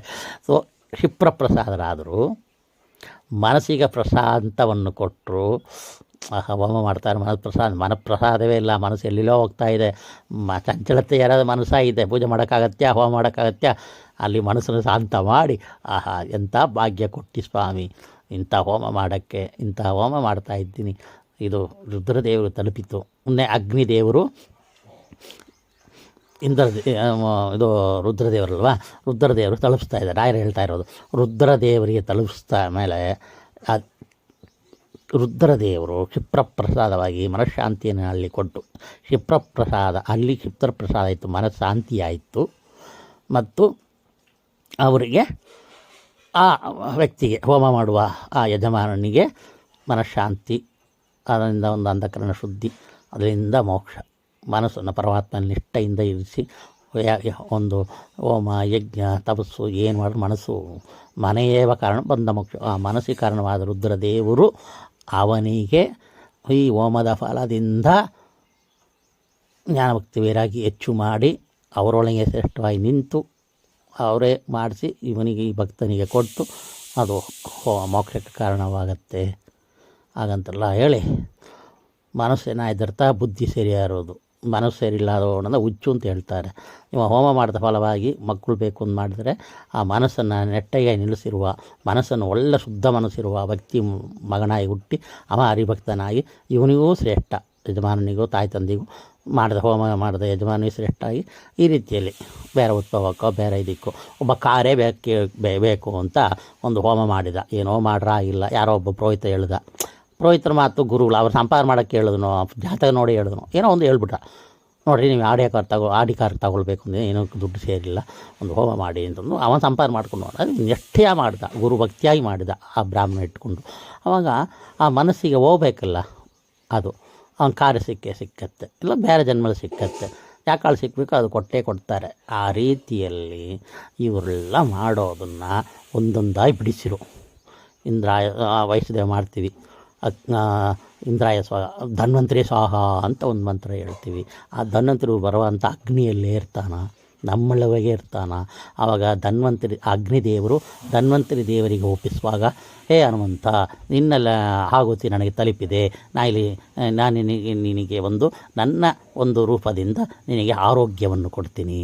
ಆವಾಗ ಅಲ್ಲಿ ಆರೋಗ್ಯವೂ ಆಯಿತು, ಆರೋಗ್ಯ ಇದ್ದಿರ್ತ ಮಕ್ಕಳು ಆಯಿತು, ಆರೋಗ್ಯ ಇದ್ದಿರ್ತ ಮೋಕ್ಷ ಸಾಧನೆ ಮಾಡೋಕ್ಕಾಗೋದು. ಇವಾಗ ನೋಡಿ ಕೈಕಾಲು ನೋವು ಅಂತ ಮಲಗಿದ್ದೀನಿ, ಸುಸ್ತಾಗಿದ್ದೀನಿ, ಇವಾಗ ನಿದ್ರೆ ಬಂದಿಲ್ಲ. ಆ ರೀತಿಯಲ್ಲಿರುವಾಗ ಆರೋಗ್ಯ ಸರಿಯಿಲ್ಲ ಆದರೆ ಏನು ಸಾಧನೆ ಮಾಡೋಕ್ಕಾಗತ್ತೆ? ರಾಯರ ಅನುಗ್ರಹ ಇತ್ತು, ಇದು ಮಾನಸಿಕ ಪೂಜೆ ಮಾಡ್ತಾ ಇದ್ದೀನಿ. ರಾಯರನ್ನ ಎಬ್ಬಿಸಿದಪ್ಪ, 3 ಗಂಟೆಗೆ ಎದ್ದು ಬಿಟ್ಟರೆ ನೀವು, ತುಂಗಾ ಸ್ನಾನ ಆಗಿದೆ, ನೀರು ಹರಿತಾ ಇದೆ, ಮಳೆ ಚೆನ್ನಾಗಿದೆ, ಅಲ್ಲಿ ಒಂದು ರೂಪದಲ್ಲಿ ಬೃಂದಾವನ ಪ್ರವೇಶ ಆಗಿಬಿಟ್ರಿ, ಇಲ್ಲಿ ನನ್ನೊಳಗೆ ಪಾಠ ಮಾಡಿ ಅಂತ ಕೇಳಿದ್ದಕ್ಕೆ ಅಂತಹ ಕರುಣಮಯ ರಾಯರು ಹೇಳ್ತಾ ಇರೋ ವಿಷಯ. ಆ ರೀತಿಯಲ್ಲಿ ಆ ಧನ್ವಂತಿ ರೂಪ ಬರುವಂಥ ಅವನಿಗೆ ಆರೋಗ್ಯವನ್ನು ಕೊಟ್ಟು ಕಾಮ್ಯ ನಿಷ್ಕಾಮ ಕರ್ಮ ಮತ್ತು ನಿತ್ಯಕರ್ಮ, ನೈಮಿತ್ತಿಕರ್ಮ, ಕಾಮ್ಯಕರ್ಮ 3 ವಿಧ. ಅದಾದಮೇಲೆ ಇವತ್ತು ಒಂದು ಸಲ ಹೇಳ್ತೀನಿ, ಅದು ಸರ್ವಸಮನ ಗತಿಯ ಪ್ರವಚನ ಮಾಡುವಾಗ ಅದನ್ನು ಹೇಳ್ತೀನಿ.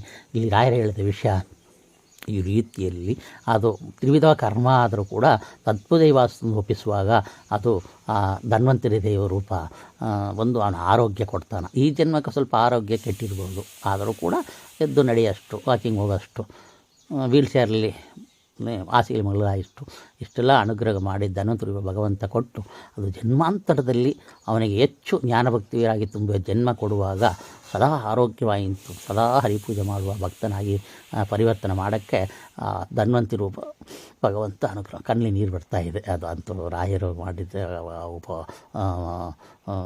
ಒಂದು ಶ್ರೇಷ್ಠವಾದ ಅವರು ಗ್ರಂಥ ಮಾತ್ರ ರಚನೆ ಮಾಡಿಕೊಟ್ಟಿಲ್ಲ ರೀ, ತನ್ನ ಭಕ್ತನ ಮನೆಗೆ ಒಂದು ಪಾಠ ಮಾಡ್ತಾರೆ. ಇದು ಗುರುಗಳು ರೀ, ರಾಯರು ಕಣ್ಣಲ್ಲಿ ನೀರು ಬರ್ತಾ ಇದೆ ಅಂತ ರಾಯರು ಗುರುಗಳು ಸಿಕ್ಕಿಬಿಟ್ರೆ ಆ ಶಿಷ್ಯನಿಗೆ ಏನ್ರೀ ಬೇಕು? ಸರ್ವ ಸಿಕ್ಕಿದಂತೆ. ಕಲ್ಪನ ಕಾಮಧೇನು, ಆ ಕಲ್ಪನ ಕಾಮಧೇನಿದ್ರು ಕಾರ್ ಕೊಡು, ಬಂಗ್ಲಾ ಕೊಡು, ಮರ ಕೊಡು, ಅದು ಕೊಡು, ಇದು ಕೊಡು, ಏನು ಬೇಡೋದು ಅಸಹ್ಯ. ಇದು ಬಂದರೆ ಎಲ್ಲ ಬರುತ್ತೆ, ಜ್ಞಾನ ಬಂದರೆ ಎಲ್ಲ ತಗೊಂಡು ಸುರಿತಾರೆ.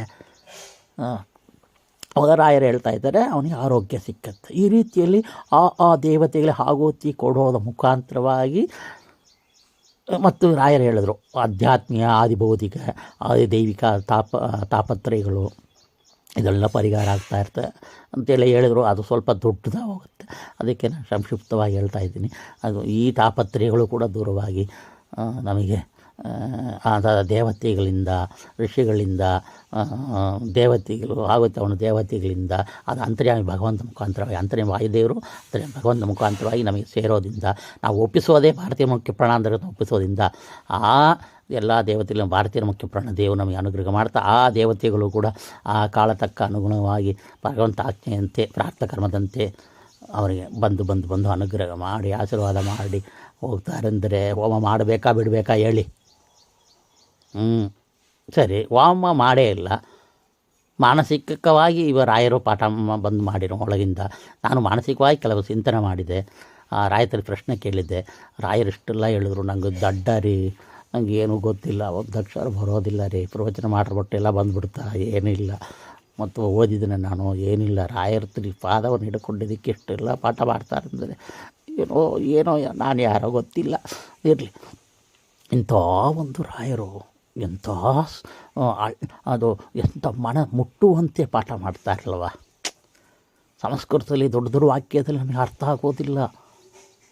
ಮಾಡು, ಹೋಮ ಮಾಡು, ಈ ತಪ್ಪು ಮಾಡಬೇಡ, ಆರ್ಡ್ರ್ ಹಾಕ್ಬಿಡ್ತಾರೆ. ಬಟ್ ಯಾಕೆ ನೋಡೋದನ್ನು ಹೇಳಿ ಗುರುಗಳೇ ಅಂತೇಳಿ ಅವ್ರ ಹತ್ರ ಕೊಂಚಿ ಮುದ್ದಾಡಿ ಅವ್ರ ಹತ್ರ ಕೇಳುವಾಗ ಅವರು ಎಷ್ಟು ಸಲೀರವಾಗಿ ಫ್ರೆಂಡ್ ಥರ ಒಂದು ದೊಡ್ಡ ಗುರುಗಳ ಸ್ಥಾನದಲ್ಲಿದ್ದಾರೆ. ಅವರು ಎಂಥ ಗುರುಗಳು, ವಾಯುವಿಷ್ಟು ಸಾಮಾಜಿಕ ಪ್ರಳಯ ನಿತ್ಯ ಭಕ್ತಿಮಾನ್, ಅವರು ಬಂದು ನಾವು ಹೇಳಬೇಕಾಗಿದ್ದರೆ ಗೀತಾವೃತ್ತಿಯಲ್ಲಿ ಎಷ್ಟು ಚೆನ್ನಾಗಿ ಹೇಳಿದ್ದಾರೆ. ಅದನ್ನೇ ಓದಿಲ್ಲ ಆದರೂ ಕೂಡ ಸ್ವಲ್ಪ ಹೇಳಿದರೆ ತಾನು ಏನು ರಚನೆ ಮಾಡಿಲ್ಲವೋ ಅದನ್ನು ಭಕ್ತರಿಗೆ ಆಸರ ಇನ್ನೂ ಸುಲಭವಾದ ರೀತಿಯಲ್ಲಿ ಲೌಕಿಕ ನುಗ್ಗಿ ದಡ್ಡನಿಗೆ ಇನ್ನೂ ಮನಮುಟ್ಟುವಂತೆ ಹೇಳಿ ಜ್ಞಾನವಂತರಿಗೆ ಸಂಸ್ಕೃತದಲ್ಲೇ ಪಾಠ ಮಾಡ್ತಾರೆ ಅವರು. ಅದೆಲ್ಲ ಯಾರ್ಯಾರ ಅನುಭವ ದೇವತೆಗಳಿತ ಗೊತ್ತು. ಅಂಥ ಒಡನಾಟ ರಾಯರು ಕೊಟ್ಟಿರೋದು, ರಾಯರು ಬಂದಿರೋದು, ರಾಯರ ಅವತಾರ ಮಾಡೋದು ನಮ್ಮ ಪುಣ್ಯ ರೀ. ಈ ರೀತಿಯಲ್ಲಿ ರುದ್ರದೇವರಿಗೆ, ಅಗ್ನಿಗೆ, ಧನ್ವಂತರಿ ದೇವರಿಗೆ, ಇಂದ್ರಾಯ, ಸೋಮಾಯ ವನಸ್ಪತಿಯ ಸ್ವಾಹ, ಸೋಮ ವನಸ್ಪತಿಯ ನಮ ಅಂತೇಳಿ ಆಹುತಿ ಕೊಟ್ಟರೆ, ಆ ಸೋಮ ಅಂದರೆ ಆ ಸೋಮದಿಂದವೇ ಸಸ್ಯಗಳು ಉದ್ಭವ ಆಗುತ್ತೆ, ಸೂರ್ಯನಿಂದ ಉದ್ಭವ ಆಗುತ್ತೆ, ಬೆಳೆಯೋಕ್ಕೆ ಕಾರಣವಾಗುತ್ತೆ. ಬಿಸಿಲೇ ಇದ್ದರೆ ಬಾಡೆ ಹೋಗುತ್ತಿಲ್ವ, ಚಂದ್ರನಿಂದವೂ ನಾವು ಕರಗಣ ಮಾಡಿ ಆ ಸಸ್ಯಗಳು ಬೆಳೆಯುತ್ತೆ. ಆ ಸಸ್ಯದಿಂದ ಪ್ರಜಾ ಸೃಷ್ಟಿ. ಆ ವನಸ್ಪತಿ ಒಂದು ಒಳ್ಳೆ ವನಸ್ಪತಿ ಸಿಗಬೇಕು. ಕೆಮಿಕಲ್ ವನಸ್ಪತಿ ಸಿಕ್ಬಿಟ್ರೆ ಒಳ್ಳೆ ವನಸ್ಪತಿ, ಒಳ್ಳೆ ಚಿರುಧಾನ್ಯಗಳು, ಧಾನ್ಯದಿಂದ ನಮಗೆ ಒಳ್ಳೆ ಆರೋಗ್ಯ ಎಲ್ಲ, ಮತ್ತು ಊಟದಿಂದ ಶಕ್ತಿಯಿಂದ ಕರ್ಮದಿಂದ ಮತ್ತು ಕರ್ಮಗಳು ಇದೆಲ್ಲ ಮಾಡಬೇಕಲ್ವ. ಅದು ನಮಗೆ ಆ ಹನುಮಂತ ನನಗೆ ಕೊಟ್ಟಿದ್ದಿ, ಈ ಸಸ್ಯಗಳು ನಿನಗೆ ಕೊಡ್ತಾ ಇದ್ದೀನಿ, ಇದನ್ನು ತಿಂದು ತಿರುಪ್ತನಾಗು, ಈ ಹಣ್ಣುಗಳನ್ನು ತಿರುಪ್ತನಾಗು, ಈ ಬೀಜಗಳನ್ನು ತಿಂದು ಬೇಯಿಸಿ ತಿರುಪ್ತನಾಗು. ನೋಡಿ, ಆಗಲಿ ನಾವು ಊಟ ಮಾಡೋಕ್ಕೆ ಅಗ್ನಿ ಬೇಕಲ್ವ. ಈ ಅಗ್ನಿ ಶಕ್ತನ ಸಿಕ್ತು, ಹೋಮದಲ್ಲಿ ಸಿಕ್ತು, ಗ್ಯಾಸ್ ಅಡಿಗೆಯೋ, ಇದ್ದಿಲು ಕುಂಟೆ ಅಡಿಗೆಯೋ, ಕಟ್ಟಿಗೆಯಲ್ಲಿ ಉರಿ ಮಾಡಿ ಅಡಿಗೆಯೋ, ಅದು ಅಗ್ನಿ ಬೇಕಲ್ಲವ. ಅಲ್ಲಿ ವಿಘ್ನ ಆದರೆ ವಿಘ್ನ ಇಲ್ಲಾಗಿ ಅದು ಒಣಗಿದ ಕಟ್ಟಿಗೆ ಹಸಿ ಕಟ್ಟಿಗೆ ಅಲ್ಲಿ ಉರಿಸ್ಬೇಕಂದ್ರೆ ಅಗ್ನಿ ಉರಿ ಮಾಡ್ತಾನೆ, ಅವನು ಊಟ ಹಾಕ್ತಾನೆ ಅಗ್ನಿದೇವ. ಆ ಊಟಕ್ಕೂ ಆ ಬೇಸಿ ಪದಾರ್ಥ ತಿನ್ನೋಕೆ ಅಗ್ನಿ ಬೇಕಲ್ವ. ಆ ಅಗ್ನಿ ಊಟ ತಯಾರು ಮಾಡಿ ಅದನ್ನು ನೈವೇದ್ಯ ಮಾಡಿ ಹೋಮಕರ್ತ ಏನು ಮಾಡ್ತಾನೆ, ಪರಮ ತಪ್ಪಿಸ್ತಾನೆ, ತಿಂತಾನೆ, ತೃಪ್ತನಾಯ್ತು, ಅವನಿಗೆ ಹಸಿವು ಹೋಯ್ತು. ಆವಾಗ ನಿತ್ಯ ದಿನ ತಿನ್ನೋಕ್ಕೂ ಈ ಅಗ್ನಿದೇವ ಉಪಯೋಗ ಆಗ್ತಾನೆ. ಈ ಥರ ತುಂಬ ಹೇಳಿರು, ನನಗೆ ಮರ್ತೋಗ್ತಾ ಇದೆ. ಲೇಟಾಗಿ ನಾನು ಇವಾಗ ಇದನ್ನು ನಾನು ಮಲ್ಕೊಂಡೇ ಹೇಳ್ತಾಯಿದ್ದೀನಿ. ಅದನ್ನು ತಪ್ಪು ಅಂದರೆ ತಪ್ಪು ಅಂತ ಹೇಳಿ, ಬಟ್ ಇದನ್ನು ನೀವು ಕೇಳಿ, ದಯವಿಟ್ಟು ಕೇಳಿ. ಇದನ್ನು ಮಾನಸಿಕ ಪೂಜೆ ರಾಯರು ಹೇಳಿದ್ದು ನನಗೆ ಎಲ್ಲರಿಗೂ ತಲುಪಲಿ ಅಂತ ಹೇಳ್ತಾ ಇದ್ದೀನಿ ನಾನು. ಯಾಕಂದ್ರೆ ರಾಯರು ಕೊಟ್ಟಿದ್ದನ್ನು ಇದು ಅರಿಸ್ಬೇಕು, ಇದು ನಿಜ ತಿಳಿಸ್ಬೇಕು, ನಮ್ಮ ಸಿದ್ಧಾಂತ ಎಷ್ಟು ದೊಡ್ಡದು ಅಂತ ತಿಳಿಬೇಕು. ಇದು ಹೇಗಂತ ತಲೆ ಕೆಡಿಸ್ಕೊತಾರೆ. ರಾಯರು ಹೇಳಿದ್ದಾರೆ, ಪೋಸ್ಟ್ಮ್ಯಾನ್ ಅಂತ ಓದಿದ್ದೀವಿ ನಾವು, ತಲುಪಿಸೋದು ಪೋಸ್ಟ್ಮ್ಯಾನ್ ಕೆಲಸ ಮಾಡ್ತಾರೆ ಅಂತೆಲ್ಲ ಕೇಳಿದ್ದೀವಿ ಪ್ರವಚನದಲ್ಲಿ.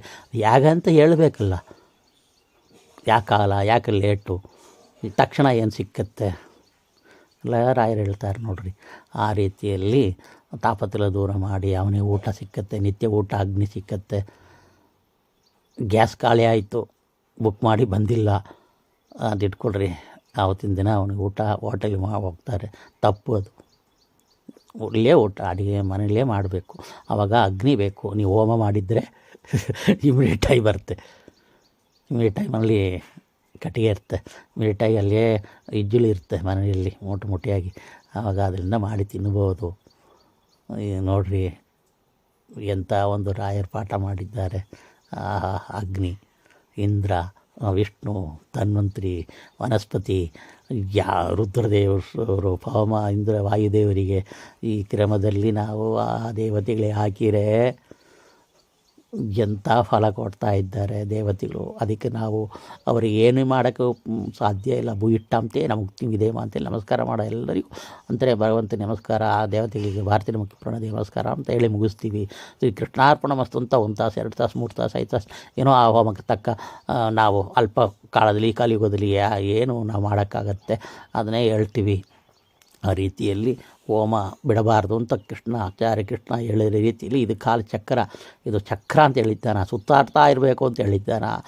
ಅದನ್ನು ನಾನು ತಗೊಂಡು ಚಿಂತನೆ ಮಾಡಿ ಶುರು ಮಾಡುವಾಗ ರಾಯರನ್ನ ಕರೆದು ನಾನು ಪಾಠ ಮಾಡಿದ ಬಗ್ಗೆ ಅಂತ ಹೇಳುವಾಗ ನಾನು ಗೀತಾ ವೃತ್ತಿ ಅದ್ರ ಬಗ್ಗೆ ನಾನು ಶ್ಲೋಕ ಏನೋ ನಿಜವಾಗ್ಲೂ ಓದಿಲ್ಲ ರೀ, ಸ್ವಲ್ಪ ಅದು ಒಂದು ರಾಯರ ಪ್ರವಚನ ಕರೆದಿಲ್ಲ, ಅದು ನಾನು ನೋಡಿ ಹೇಳ್ತೀನಿ. ಆದರೆ ರಾಯರು ಗೀತಾ ವೃತ್ತಿಯಲ್ಲಿ ಹೇಳಿರ್ಬೋದು, ನಾನು ನೋಡ್ತೀನಿ. ಯಾಕಂದರೆ ರಾಯರು ಹೇಳಿದ ವಿಷಯ ಅವ್ರ ಗ್ರಂಥದಲ್ಲಿರುತ್ತೆ. ಆ ಗ್ರಂಥ ಓದಲಾದ ವಿಷಯವನ್ನು ನನಗೆ ರಾಯರು ಪಾಠ ಮಾಡಿದ್ದಾರೆ. ಇವತ್ತಿನ ನೋಡ್ರೆ ಪಕ್ಕದ ಶಾಕ್ ಆಗುತ್ತೆ, 1000 ವೋಲ್ಟೇಜ್ ಕರೆಂಟು ಶಾಕ್ ಕೊಡ್ತಾರೆ. ಎಂಥ ಕರುಣೆ ನೋಡ್ರಿ, ರಾಯರೇ ಪಾಠ ಮಾಡಿದ್ದು.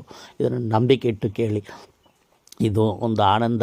ಇದನ್ನು ನೀವು ಚಿಂತನೆ ಮಾಡಿದ್ರೆ ಮಾನಸಿಕ ಪೂಜೆ, ಆ ದೇವತೆಗಳಿಗೆ ತಲುಪೋ ವಿಧಾನ ಎಲ್ಲ ಹೇಳಿದರು. ಆವಾಗ ಇಲ್ಲಿರೋ ಇಂದ್ರ ದೇವತೆಗಳು, ನನ್ನೊಳಗಿರುವ ಇಂದ್ರ ದೇವತೆ ಇಂದ್ರನಿಗೂ, ಸ್ವರ್ಗೋಲೋಕದಲ್ಲಿ ಇಂದ್ರನಿಗೂ, ಎಲ್ಲೆಲ್ಲಿ ಇಂದ್ರ ದೇವರು ಇದ್ದಾರೋ ಅಲ್ಲೆಲ್ಲೇ ಅಗ್ನಿ ತಲುಪಿಸ್ತಾನ. ಆ ಇಂದ್ರದೇವರ ಒಳಗಡೆ ಅಗ್ನಿ ಇದ್ದಾನ, ಇಂದ್ರಲೋಕದಲ್ಲಿ ಅಗ್ನಿದೇವ ಇದ್ದಾನ. ಅಲ್ಲಿ ಪೋಸ್ಟ್ಮನ್ ಕೆಲಸ ಮಾಡಿ ಅವ್ರ ಮುಖಾಂತರವಾಗಿ, ಯಾರು ಕೊಟ್ಟರು ಅವ್ರ ಮುಖಾಂತರವಾಗಿ, ಭಗವಂತನ ಮುಖಾಂತರವಾಗಿ ಆಮೇಲೆ ತಲುಪುತ್ತೆ. ಯಾಕಂದರೆ ಇವ್ರು ಕೊಡೋದು ಸ್ವತಂತ್ರ ಯಾರೂ ಇಲ್ಲ, ಲಕ್ಷ್ಮೀ ಸ್ವತಂತ್ರ ಇಲ್ಲ ಅಂತಂದ ಮೇಲೆ ಇವರೆಲ್ಲ ಸ್ವತಂತ್ರರ. ಆದರೆ ನೇಮನ ಮಾಡಿದ್ದಾನ, ಅನುಷ್ಠಾನ ಮಾಡಿದ್ದಾನ, ಪೋಸ್ಟ್ ಕೊಟ್ಟಿದ್ದಾನ, ಜಾಬ್ ಕೊಟ್ಟಿದ್ದಾನ, ಅಭಿಮಾನಿ ದೇವತೆಯಾಗಿ ನಿಲ್ಲಿಸಿದ್ದಾನ. ಅವ್ರ ಮುಖಾಂತರವಾಗಿ ನಾವು ಕೊಡಬೇಕು. ಅವ್ರು ಕೊಟ್ಟಿದ್ದರೆ ನಾವು ಕೊಡೋದು, ಭಗವಂತ ಕೊಟ್ಟಿದ್ದರೆ ಭಗವಂತನಿಗೆ ಕೊಡೋದು. ಅನುಷ್ಠಾನ ಮುಖಾಂತರ, ಅಗ್ನಿ ಮುಖಾಂತರ, ಇಂದ್ರದೇವ ಮುಖಾಂತರವಾಗಿ, ಭಗವಂತ ಅನಂತ ರೂಪಗಳ ಮುಖಾಂತರವಾಗಿ ನಾವೆಲ್ಲ ಕೊಡೋದ್ರಿಂದ ಅಂತಂತಂತಂತದ ದೇವತೆಗಳು, ನೀರು ಅಭಿಮಾನಿ ದೇವತೆಗಳು ನೀರನ್ನ ಕೊಡ್ತಾರೆ. ವರುಣಾಭಿಮಾನಿ ಇದು ಅಗ್ನಿ ಅಭಿಮಾನಿ ದೇವತೆ ಅಗ್ನಿಯನ್ನು ಕೊಡ್ತಾರೆ. ನಾವು ಹುಟ್ಟುವಾಗೂ ಅಗ್ನಿ ಬೇಕು, ಸಾಯುವಾಗಲೂ ಉರಿ ಮಾಡೋಕ್ಕೆ ಅಗ್ನಿ ಬೇಕಲ್ವ, ವಿಘ್ನ ಇಲ್ಲ, ಅಗ್ನಿ ಸಿಗಬೇಕಲ್ವ ಕೊಳ್ಳಿಡೋಕ್ಕೆ, ಅದೆಲ್ಲ ಕೊಡ್ತಾರೆ ಅಗ್ನಿದೇವರು. ಎಲ್ಲ ಕರುಣಾವಂತರು. ಯಾಕಂದರೆ ಭಗವಂತ ಕರುಣಾವಂತ, ಭಗವಂತನ ಭಕ್ತರಿಗೆ ಇವರೆಲ್ಲ ಹುಟ್ಟಿರೋದು, ಸೃಷ್ಟಿಯಾಗಿರೋದು ಭಗವಂತ ಭಕ್ತನಿಗೆ ಇದು ಮಾಡೋಕ್ಕೆ. ಆಮೇಲೆ ಇರಲಿ, ಆಮೇಲೆ ನನಗೆ ಯೋಚನೆ ಬಂತು, ಗುರುವರ್ಯರೇ, ರಾಯರೇ, ಎಲ್ಲ ಸರಿ, ನನಗೆ ತೃಪ್ತಿಯಾದ ರೀತಿಯಲ್ಲಿ ಪಾಠ ಮಾಡಿದಿರಿ. ಪರಮತಗಳು, ಹಿಂದೂ ಮತ ಅಲ್ಲದವರು ಅಥವಾ ಕ್ರಿಶ್ಚಿಯನು, ಮುಸಲ್ಮಾನರು ಮತ್ತು ದೇವರೇ ಇಲ್ಲ ಅಂತ ಹೇಳೋರು, ನಾಸ್ತಿಕವಾದಿಗಳು, ದೈತ್ಯಗಳು, ರಾಕ್ಷಸರುಗಳು, ಇವರು ಮನೆ ಕಟ್ಕೊತಾರೆ, ಇವರು ನೀರು ಕುಡಿತಾರೆ, ಇವರು ಭೋಗ ಮಾಡ್ತಾರೆ, ಇವರು ಮಕ್ಕಳು ಅಡಿತಾರೆ. ಆದರೆ ಹೋಮದ ನಂಬಿಕೆ ಇಲ್ಲ, ಹೋಮವೇ ಮಾಡೋದಿಲ್ಲ. ನನ್ನ ಹೆಸರಲ್ಲೇ ಹೋಮ ಮಾಡಿ ಅಂತ ಹಿರಣ್ಯಕಶಿಪು ಹೇಳ್ತಾನ. ಈ ರೀತಿಯಲ್ಲಿ ಅವರಿಗೆಲ್ಲ ಊಟ, ಅವರಿಗೆಲ್ಲ ತಿಂಡಿ, ತೀರ್ಥಗಳು, ಅವರಿಗೆಲ್ಲ ತೀರ್ಥಗಳು ಅಂದರೆ ಅವ್ರು ಕುಡಿಯೋ ತೀರ್ಥ ಅದೇ ಎಣ್ಣೆ, ಅದನ್ನು ಇಟ್ಕೊಳ್ರಿ ಬೇಕಾದ್ರೆ. ಮತ್ತು ದೊಡ್ಡ ದೊಡ್ಡ ಬಂಗ್ಲಾಗಳು, ಕಾರುಗಳು, ಮೈ ತುಂಬ ಒಡವೆ, ಹೆಂಡ್ತಿಗೆ ಮೈ ತುಂಬ ಒಡವೆ ಮಾಡಿ ಹಾಕ್ತಾನ, ದೊಡ್ಡ ದೊಡ್ಡ ಕಾರ್ಲಿ ಹೋಗ್ತಾನ. ಹೋಮ ಮಾಡಿದವನು ಕೂಡ ಪಾಪ ನಡೆದು ಹೋಗ್ತಾನ, ಬಸ್ಲಿ ಹೋಗ್ತಾನ, BMTC ಓಡಾಡ್ತಾ ಇದ್ದಾನ. ಇವರು ಇಷ್ಟು ಪಾಪಿಷ್ಟುಗಳೆಲ್ಲ ಸೇರಿಕೊಂಡು ಮೆರಿತಾರಲ್ವ, ಇವ್ರಿಗೆ ಯಾಗ ಬಂತು ಹೋಮ ಮಾಡಲಾಗಿ ಅಲ್ವಾ? ಆ ಪ್ರಶ್ನೆ ಬರ್ತಲ್ವಾ? ನನಗೆ ಪ್ರಶ್ನೆ ಬಂದ ತಪ್ಪ ಹೇಳಿ ಅದಕ್ಕೆ ಉತ್ತರ ಅಂತ ಹೇಳಿ ಒಂದು ಪ್ರಶ್ನೆ ರಾಯರಲ್ಲಿಟ್ಟೆ. ರಾಯರು ಹೇಳಿದರು, ನೋಡಪ್ಪ, ಮಳೆ ಸುರಿಸಿದ್ರೆ ಅವ್ರಿಗೂ ಆಗತ್ತಲ್ವ, ಇವ ಒಳ್ಳೆಯೇ ಮಳೆ ಬರಲಿ ಅಂತೇಳಿ ಮಾಡಿದ, ಇವನಿಗೆ ಕೇಳಿದ. ಆದರೂ ಎಲ್ಲರಿಗೂ ಆಗಬೇಕಲ್ವ? ಆ ಮಳೆ ಸುರಿಸಿದಿಂದ ಅವರಿಗೂ, ವ್ಯವಸಾಯ ಮಾಡೋರಿಗೂ, ದೇವ್ರ ನಂಬಿಕೆ ಇಲ್ಲದವ್ರಿಗೆ ವ್ಯವಸಾಯ ಮಾಡ್ತಾರೆ, ಅವ್ರಿಗೆ ಫಲ ಕೊಡಬೇಕಲ್ಲ. ಅದು ಮಾಡ್ತಾ ಇರೋ ದೇವತೆಗಳು ತಾನೆ, ಅದರೊಳಗಿದ್ದು ಮಾಡ್ತವ್ರು ವಾಯ್ದಿರ್ತಾನೆ. ಮತ್ತು ದುಡ್ಡೇ ಇಲ್ಲ ಅಂದರೆ ಅವ ಪುಣ್ಯಕರ್ಮ ಮಾಡೋಕ್ಕೂ ಆಗೋದಿಲ್ಲ, ಪಾಪಕರ್ಮ ಆಗೋದು. ದುಡ್ಡೇ ಇಲ್ಲ ಅಂದರೆ ಮಾನಸಿಕ ಮಾಡ್ತಾಯಿದ್ದಿ. ಇವಾಗ ನೀನು ನನ್ನ ಕರೆದಿ ನಿನಗೆ ಹೇಳ್ತಾ ಇದ್ದೀನಿ, ಮಾನಸಿಕ ಪೂಜೆ ಮಾಡಿದಿ. ಇದು ದುಡ್ಡು ಬೇಕಾ ಇಲ್ಲ, ಮಲ್ಕೊಂಡೇ ಮಾಡ್ತಾಯಿದ್ದಿ. ಅದು ಮಲ್ಕೊಂಡೇ ನಮಸ್ಕಾರ ಸ್ವಾಮಿ ಇದು ಒಪ್ಪಿಸಿ ಅಳ್ತಿ, ಭಗವಂತ ಸ್ವೀಕಾರ ಮಾಡೋಕ್ಕೆ ಮಾನಸಿಕ ಪೂಜೆ ಅಂತ ನನ್ನ ಕರೆದಿ ಬಂದು ಪಾಠ ಮಾಡ್ತಾಯಿದ್ದೀನಿ. ಇವಾಗ ಆ ರೀತಿಯಲ್ಲಿ ಈ ಇವರಿಗೆ ದೇವತೆಗಳು ತಾನೇ ಒಳಗಡೆ ಇರೋದು. ಆ ಕರ್ಮವನ್ನು, ಪಾಪಕರ್ಮವನ್ನು ಮಾಡಿಸಿಕ್ಬೇಕಲ್ಲ. ಆವಾಗ ನಿನಗೆ ದುಡ್ಡಿಲ್ಲ ಕೂಡ ಪುಣ್ಯಕರ್ಮ ಮಾಡ್ಬೋದು. ಆದರೆ ಪಾಪಕರ್ಮ ಮಾಡೋಕ್ಕೆ ಸ್ವಲ್ಪ ದುಡ್ಡಿದೆ, ಸ್ವಲ್ಪ ಪಾಪಕರ್ಮ ಮಾಡೋಕ್ಕಾಗತ್ತೆ. ಹೆಚ್ಚು ದುಡ್ಡಿದ್ದರೆ ಮಾತ್ರವೇ ಹೆಚ್ಚು ಪಾಪಕರ್ಮ ಮಾಡೋಕ್ಕೆ ಸಾಧ್ಯ. ಈ ಕಾಲದಲ್ಲಿ ನೋಡ್ರಿ, 5,000 ಕೊಡ್ತಾನೆ, 2,000 ಕೊಡ್ತಾನೆ, ಓಟ್ ಹಾಕ್ತಾರೆ. ಆವಾಗ ಮಾಡಿದ 10 ಲಕ್ಷ 10 ಕೋಟಿ ಮಾಡ್ತಾನೆ. 1 ಕೋಟಿ ಖರ್ಚು ಮಾಡ್ರೆ 10 ಕೋಟಿ 100 ಕೋಟಿ ಮಾಡ್ತಾನೆ. ಇದಕ್ಕೆ ಫಸ್ಟ್ ಅವನಿಗೆ 1 ಕೋಟಿ 2 ಕೋಟಿ 5 ಕೋಟಿ ಏನೋ ಇರಬೇಕಲ್ಲ, ದುಡ್ಡು ಕೊಡ್ತಾನೆ. ಕೊಲೆ ಮಾಡಿ ಎತ್ತಿ ಹಾಕು ಅಂತಾನೆ. ಆವಾಗ ಅವನಿಗೆ ದುಡ್ಡು ಬೇಕಾಗತ್ತೆ. ಕೊಲಪಾತಕನಿಗೆ ತಪ್ಪಿಸ್ಕೊಳ್ಬೇಕಂದ್ರೆ ಎಲ್ಲರೂ ಲಂಚ ಕೊಡ್ತಾನೆ. ಜೈಲಿಗೆ ಹೋಗಲಾಗಿ ತಪ್ಪಿಸ್ಕೊಳ್ಬೇಕಂದ್ರೆ ಆವಾಗ ದುಡ್ಡು ಬೇಕು, ಕೋಟ್ಯಾಂತರ ರೂಪಾಯಿ ಬೇಕು. ಅದನ್ನು ಕೊಟ್ಟಿರ್ತಾ ಇವನು ತಪ್ಪಿಸ್ಕೊಳ್ಳೋಕ್ಕಾಗತ್ತೆ. ಆವತ್ತ ಇಲ್ಲಿ ತಪ್ಪಿಸ್ಕೊಂಡ್ರೆ ನರಕದ ಹೆಚ್ಚು ಶಿಕ್ಷೆ ಸಿಗಬೇಕು. ಈ ರೀತಿಯಲ್ಲಿ ಅವನಿಗೂ ನೀರು, ಹೆಂಡತಿ, ಮಕ್ಕಳು, ಊಟ, ತಿಂಡಿ, ಮನೆ ಎಲ್ಲ ಇದ್ದು ಅದು ಪಾಪ ಕರ್ಮಗಳಿಗೆ ಉಪಯೋಗ ಆಗತ್ತೆ. ಅವಾಗ ಸರಿ ಸ್ವಾಮಿ, ನಾನು ನಿಷ್ಕಾಮವಾಗಿ ಮಾಡಿದೆ, ಈ ನಿಷ್ಕಾಮದಿಂದ ಮೋಕ್ಷ ಆಗುತ್ತೆ, ಕಾಮ್ಯಕರ್ಮದಿಂದ ಕಾಮ್ಯ ಫಲ ಕೊಡ್ತಾನೆ ಭಗವಂತ ಕಾಲಕ್ರಮೇಣ, ಬೇರೆ ಬೇರೆ ಜನ್ಮಗಳಿಗೂ ಕೊಡ್ತಾನೆ ಅಂತೆಲ್ಲ ನೀವು ಹೇಳಿದ್ರಿ, ನಾನು ಕೇಳಿದ್ದೀನಿ, ಅದೇ ನೀವು ಹೇಳಿದ್ರಿ.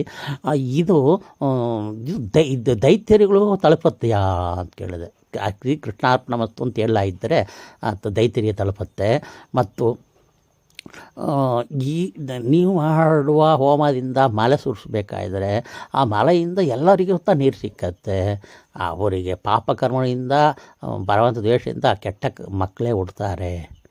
ಹಾಗಂತೆಲ್ಲ ಹೇಳಿ, ಇವನಿಗೆ ಒಳ್ಳೆ ಮಕ್ಕಳು, ಅವನಿಗೆ ಕೆಟ್ಟ ಮಕ್ಕಳು, ಇವನಿಗೆ ಒಳ್ಳೆ ಬುದ್ಧಿ, ಅವನಿಗೆ ಕೆಟ್ಟ ಬುದ್ಧಿ, ಆ ದುಡ್ಡಿನಿಂದ ದಾನಧರ್ಮ ಬುದ್ಧಿ, ಆ ದುಡ್ಡಿನಿಂದ ಕೊಳಪಾಪಗಳು, ಇನ್ನೂ ದುಡ್ಡು ಜಾಸ್ತಿ ಮಾಡಬೇಕು ಅಂತ ಇಚ್ಛೆ, ಅದರಲ್ಲಿ ಅತೃಪ್ತಿ, ಇವನಿಗೆ ತೃಪ್ತಿ ಆಗುತ್ತೆ. ಭಗವಂತನಿಗೆ ಪೂಜೆ ಮಾಡೋರಿಗೆ ಅವರಿಗೆ ಎದಲಿಯೂ ಇಲ್ಲ, ಎಷ್ಟು ಕೊಟ್ಟರೂ ತೃಪ್ತಿ ಆಗೋದಿಲ್ಲ, ಅತೃಪ್ತಿ. ಮತ್ತು ಅಜ್ಞಾನ ಮೂಡಿಸ್ಬೇಕಾಯಿದ್ದರೂ ದುಡ್ಡು ಅಜ್ಞಾನದಿಂದ ದುಡ್ಡಿಂದ ಅಜ್ಞಾನವೇ ಮೂಡ್ತಾ ಇದೆ.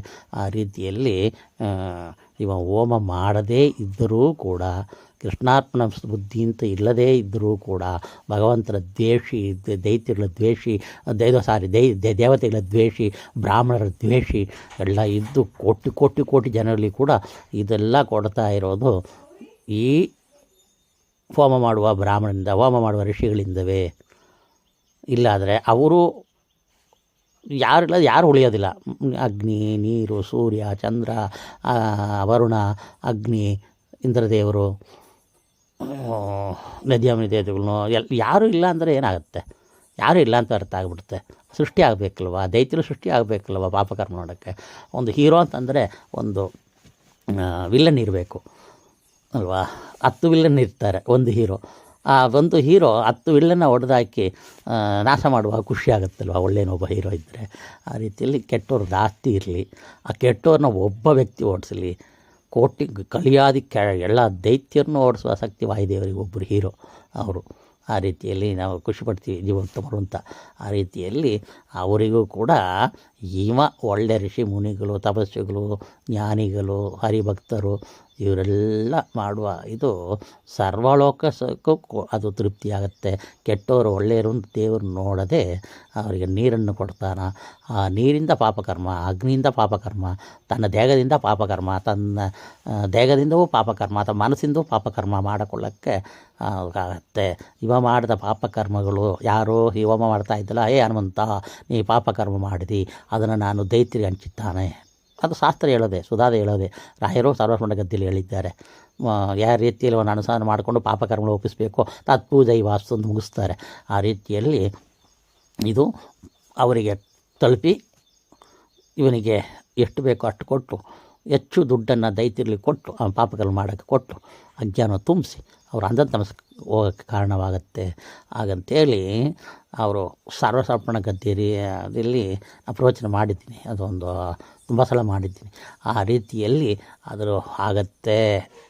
ಅದಕ್ಕೆ ನೀನು ದುಷ್ಟರಿಗೆ ಹೋಗುತ್ತೆ, ದುಷ್ಟರು ಚೆನ್ನಾಗಿದ್ದಾರೆ ಅಂತೇಳಿ ಚಿಂತನೆ ಮಾಡಬೇಡ. ಇಲ್ಲ, ನನಗೆ ಚಿಂತನೆ ಒಂದು ಕೇಳಿದ್ದೆ, ನನ್ನೊಳಗೆ ಸ್ವಲ್ಪ ಅಜ್ಞಾನ ಇತ್ತು, ಅದರಿಂದ ಕೇಳಿದೆ. ಮತ್ತು ಎಲ್ಲರ ಪರವಾಗಿಯೂ ನಾನು ಕೇಳೋಣ ಅಂತ ಕೇಳಿದ್ದೆ. ಅರ್ಜುನ ಜ್ಞಾನಿ, ಎಲ್ಲರ ಪರವಾಗಿ ಕೇಳಿದ. ಕೆಲವು ಸಮಯ ಖಾಲಿ ಪ್ರವೇಶದಿಂದ ಕೇಳಿದ, ಕೆಲವು ಸಮಯದಿಂದ ಅಜ್ಞಾನದಿಂದ ಕೇಳಿದ, ಕೆಲವು ಸಮಯಕ್ಕೆ ಒಂದು ಭಯ ಭೀತಿಯಿಂದ ಕೇಳಿದ. ಇವ್ರನ್ನೆಲ್ಲ ಬಂದದವರು ಚಿಕ್ಕಪ್ಪ ಬಂದರು ಎಲ್ಲ ಇದ್ದಾರಲ್ವ, ಅವ್ರನ್ನ ಯಾಕೆ ಸಾಯಿಸೋದು ಅಂತ ಕೇಳಿದಲ್ಲ. ಆ ರೀತಿಯಲ್ಲಿ ನಾನು ರಾಯರ್ತಿಲಿ ಪ್ರಶ್ನೆ ಹಾಕಿದೆ, ಒಂದು ಅಜ್ಞಾನದಿಂದ ಪ್ರಶ್ನೆ ಹಾಕಿದೆ, ಇದು ಎಲ್ಲರಿಗೂ ತಲುಪಲಿಯಿಂದ ಪ್ರಶ್ನೆ ಹಾಕಿದೆ. ನನ್ನ ಮನಸ್ಸಲ್ಲಿ ಇತ್ತು, ಅದು ತುಂಬ ದಿನವಾಗಿ ಸ್ವಲ್ಪ ಜಾಗ ಇತ್ತು ಅಂತ, ಅದನ್ನು ನಿವಾರಣೆ ಮಾಡಿರು ರಾಯರು. ಇದು ತುಂಬ ವಿಷಯ ತುಂಬ ಹೇಳಿರು, ನಾನು ಮಲ್ಕೊಂಡೇ ಮಾಡ್ತಾಯಿದ್ದೀನಿ. ತಪ್ಪೋ ರೇಟೋ ಪಾಪ ಪುಣ್ಯ ಗೊತ್ತಿಲ್ಲ, ದಯವಿಟ್ಟು ಕೇಳಿ. ಇದನ್ನು ಯೂಟ್ಯೂಬಲ್ಲಿ ನನ್ನ ಚಾನಲ್ಗೆ ಹಾಕ್ತೀನಿ. ರಾಯರ ಶಿಷ್ಯ ನಾನು, ರಾಯರ ಶಿಷ್ಯ ಹನುಮಂತಯ್ಯ ರಾಮವಿಟ್ಲ ಅಂಕಿತವಾದ ಹನುಮಂತಾಚಾರ್ಯರು, ನೀವು ಹೇಗೆ ಕರೀರಿ. ನಾನು ಅಲ್ಪದಾಸ, ದೊಡ್ಡ ನಾವು ಪ್ರಜ್ಞಾನಿ ಆಗಿಲ್ಲ, ಓಪನ ಹೇಳ್ತೀನಿ, ಆಗುವೆ ಅಂತ ನಂಬಿಕೆ ಇದೆ. ಅದು ನೀವೆಲ್ಲರೂ ಕೂಡ ಇದನ್ನು ಕೇಳಿ ಇನ್ನೂ ಏನೇನು ರಾಯರ್ ತುಂಬ ಮಾಡಿದ್ದಾರೆ. ಅಯ್ಯೋ ತಿಂಗಳು ಕಟ್ಟಲೆಲ್ಲ ಮಾಡಿದ್ದಾರೆ. ದಿಢೀರಂತ 12 ಗಂಟೆಗೆ ಎಬ್ಬಿಸಿ ನಾನು ಹಠ ಮಾಡೋಕ್ಕೆ ಹೇಳಿದ್ದೀನಿ. ಅದು ಹೇಳಿದ್ದಾರೆ, ಇದು ಎಲ್ಲರಿಗೂ ತಲುಪಬೇಕು, ಬಿಡಬಾರ್ದು ಅಂತೇ ನಾನು ಹೇಳ್ತಾ ಇದ್ದೀನಿ. ಇದು ನಾ ಬಂದು ಯಾರು ತಪ್ಪಾಗಿ ತಿಳಿತಾರೋ ಅವ್ರು ಅನರ್ಥವೇ ಆಗುತ್ತೆ. ಇನ್ನೂ ಹೆಚ್ಚು ಜ್ಞಾನವಂತರು ಜ್ಞಾನವನ್ನು ಪಡೀತಾರೆ, ಜ್ಞಾನ ಇಲ್ಲದವರು ಜ್ಞಾನವನ್ನು ಪಡೀತಾರೆ. ರಾಯರು ನನ್ನ ಒಳಗಿಂದ ಮಾಡಿದ ಪಾಠವನ್ನು ಕೇಳಿದರೆ ಇನ್ನೂ ಹೆಚ್ಚು ಭಕ್ತಿ ಮೂಡೋಕ್ಕೆ ಕಾರಣವಾಗುತ್ತೆ. ಸಂಶಯ ಇರೋರು ಮಾಡ್ಬೋದಾ, ಯಾಗ ತಲುಪುತ್ತೆ ಏನು ಅಂತ ಹೇಳೋರು ಎಷ್ಟು ರಾಯರು ಎಷ್ಟು ಸುಲಭವಾಗಿ ಹೇಳಿದ್ದಾರೆ ಇಲ್ಲವಾ, ಅದನ್ನು ನೀವು ಮನಸ್ಸು ಮನಸ್ಸನ್ನು ಇಟ್ಟು ಕೇಳಿ ಇದನ್ನು ದಯವಿಟ್ಟು ಶೇರ್ ಮಾಡಿ. ಇದು ದುಡ್ಡಿಗೋ ಇಲ್ಲಿಗೋ ನಾನು ಏನು ಮಾಡೋದಿಲ್ಲ. ತಿಂಗಳಿಗೆ 6 ತಿಂಗಳಿಗೊಂದು ಪ್ರವಚನವೋ ಇಲ್ಲ ವರ್ಷಕ್ಕೊಂದು 2 ಹಾಡುಗಳು ಏನೋ ರಚನೆ ಮಾಡಿ ನಾವು ಹುಚ್ಚುಚ್ಚ ಹೇಳಿ ಹೀಗೆ ನಾನು ಹೇಳ್ತಾ ಇರ್ತೀನಿ. ಇನ್ನು ಪ್ರವಚನ ರೀತಿಯಲ್ಲಿ ಒಳ್ಳೆ ರೀತಿಯಲ್ಲಿ ಹೇಳ್ತೀನಿ. ಇದನ್ನು ಮಾಡ್ಕೊಂಡು ಹೇಳ್ತಾ ಇದ್ದೀನಿ. ತಾವೆಲ್ಲ ಶ್ರಮಿಸಬೇಕು, ರಾಯರಲ್ಲೇ ಬೇಡ್ಕೊಳ್ತೀನಿ. ಸ್ವಲ್ಪ ಆರೋಗ್ಯ ಕೆಡ್ತಾ ಇದೆ, ಆರೋಗ್ಯವನ್ನು ಈ ಪ್ರವಚನ ಸೇವೆಯೇ ಈ ನಾನು ರಾಯರು ಹೇಳಿದ ವಿಷಯವನ್ನು ಹೇಳ್ತೀನಿ. ಅದೇ ಹೋಮವಾಗಲಿ, ಹೋಮ ಬರೀ ಅಗ್ನಿಯಲ್ಲಿ ತುಪ್ಪ ಆಗುತ್ತಿ ಮಾತ್ರ ಇಲ್ಲ, ಕಿವಿಯಿಂದ ಕೇಳೋದು ಹೋಮ. ಅದು ಸರ್ವಸಂಪೂರ್ಣ ಗತಿಯಲ್ಲಿ ಹೇಳಿದ್ದಾರೆ, ಸುಧಾರಿ ಹೇಳಿದ್ದಾರೆ. ಕಣ್ಣಿಂದ ನೋಡೋದು ಹೋಮ, ಕಿವಿಯಿಂದ ಕೇಳೋದು ಹೋಮ, ಬಾಯಿಂದ ಮಾತಾಡೋದು ಹೋಮ, ಎಲ್ಲ ಹೊಟ್ಟೆಯಲ್ಲಿ ಆಗುತ್ತೆ ಅದು ಊಟವನ್ನು ಮಾಡೋದು ಹೋಮ. ಎಲ್ಲ ನಿಮಗೆ ಗೊತ್ತಿರುತ್ತೆ ಅನ್ನೋ ವಿಷಯ. ಅದು ಬೇರೆ ಬೇರೆ ವಿಷಯ ಬೇರೆ ಬೇರೆ ಕಾಲಕ್ಕೆ ಹೇಳ್ತೀನಿ. ಸಂಶಯ ರಾಯರನ್ನ ಕೇಳ್ತೀನಿ, ಪರಮಾತ್ಮನಲ್ಲೂ ವಾಯುದೇವರಲ್ಲೂ ಕೇಳ್ತೀನಿ. ಇದನ್ನು ನನ್ನ ಮಾನಸಿಕ ಕೆಲವು ವಿಷಯಗಳು ಪೂಜೆಯಾಗಿ ಮಾಡ್ತೀನಿ, ಅದು ನಿಮ್ಮ ಮುಂದೆ ತಲುಪಿಸ್ತೀನಿ. ನೀವು ಎಲ್ಲರಿಗೂ ಕೂಡ ಜ್ಞಾನಭಕ್ತಿ ವೈರಾಗ್ಯ ಸಿಕ್ಕಿ ನನಗೂ ಕೂಡ ರಾಯರು ಮುಖಾಂತರವಾಗಿ ವಾಯುದೇವರ ಆವೇಶ ತುಂಬಿರುವ ಆ ರಾಯರ ಮುಖಾಂತರವಾಗಿ ಇದು ಈ ಅಲ್ಪ ಒಂದು ಚಿಂತನೆಯನ್ನು, ಅಲ್ಪ ಮಾನಸಿಕ ಪೂಜೆಯನ್ನು, ರಾಯರು ಮಾಡಿದ ಪಾಠವನ್ನು ನಿಮಗೂ ನಾನು ಹೇಳಿ ಕೃಷ್ಣಾರ್ಪಣ ವಸ್ತುವನ್ನು ಮುಗಿಸ್ತಾ ಇದ್ದೀನಿ. ಕಾಯನ ವಾಚ ಮನಸ್ಸೇಂದ್ರಿಯರ್ವ ಬುದ್ಧ್ಯಾತ್ಮನವ ಸ್ವತ್ಕರೋಮಿ ಯತ್ ಸಕಲಂ ಪರಸ್ಮೈ ನಾರಾಯಣ ಇದಿ ಸಮರ್ಪಯಾಮಿ. ಶ್ರೀ ಕೃಷ್ಣಾರ್ಪಣಮಸ್ತು, ಶ್ರೀ ಕೃಷ್ಣಾರ್ಪಣಮಸ್ತು. ಹನುಮನುಡೆಯ ರಾಮವಿಠಲ ಉದ್ಧರಿಸು ಸ್ವಾಮಿ, ಉದ್ಧರಿಸು ದೇವಾ.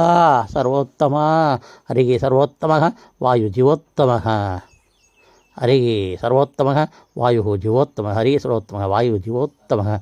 ಪಂಚಭೇದ ತಾರತಮ್ಯ ಜಗತ್ಸತ್ಯ ಜಗತ್ಸತ್ಯ ಜಗತ್ಸತ್ಯ. ಹರಿ ಓಂ.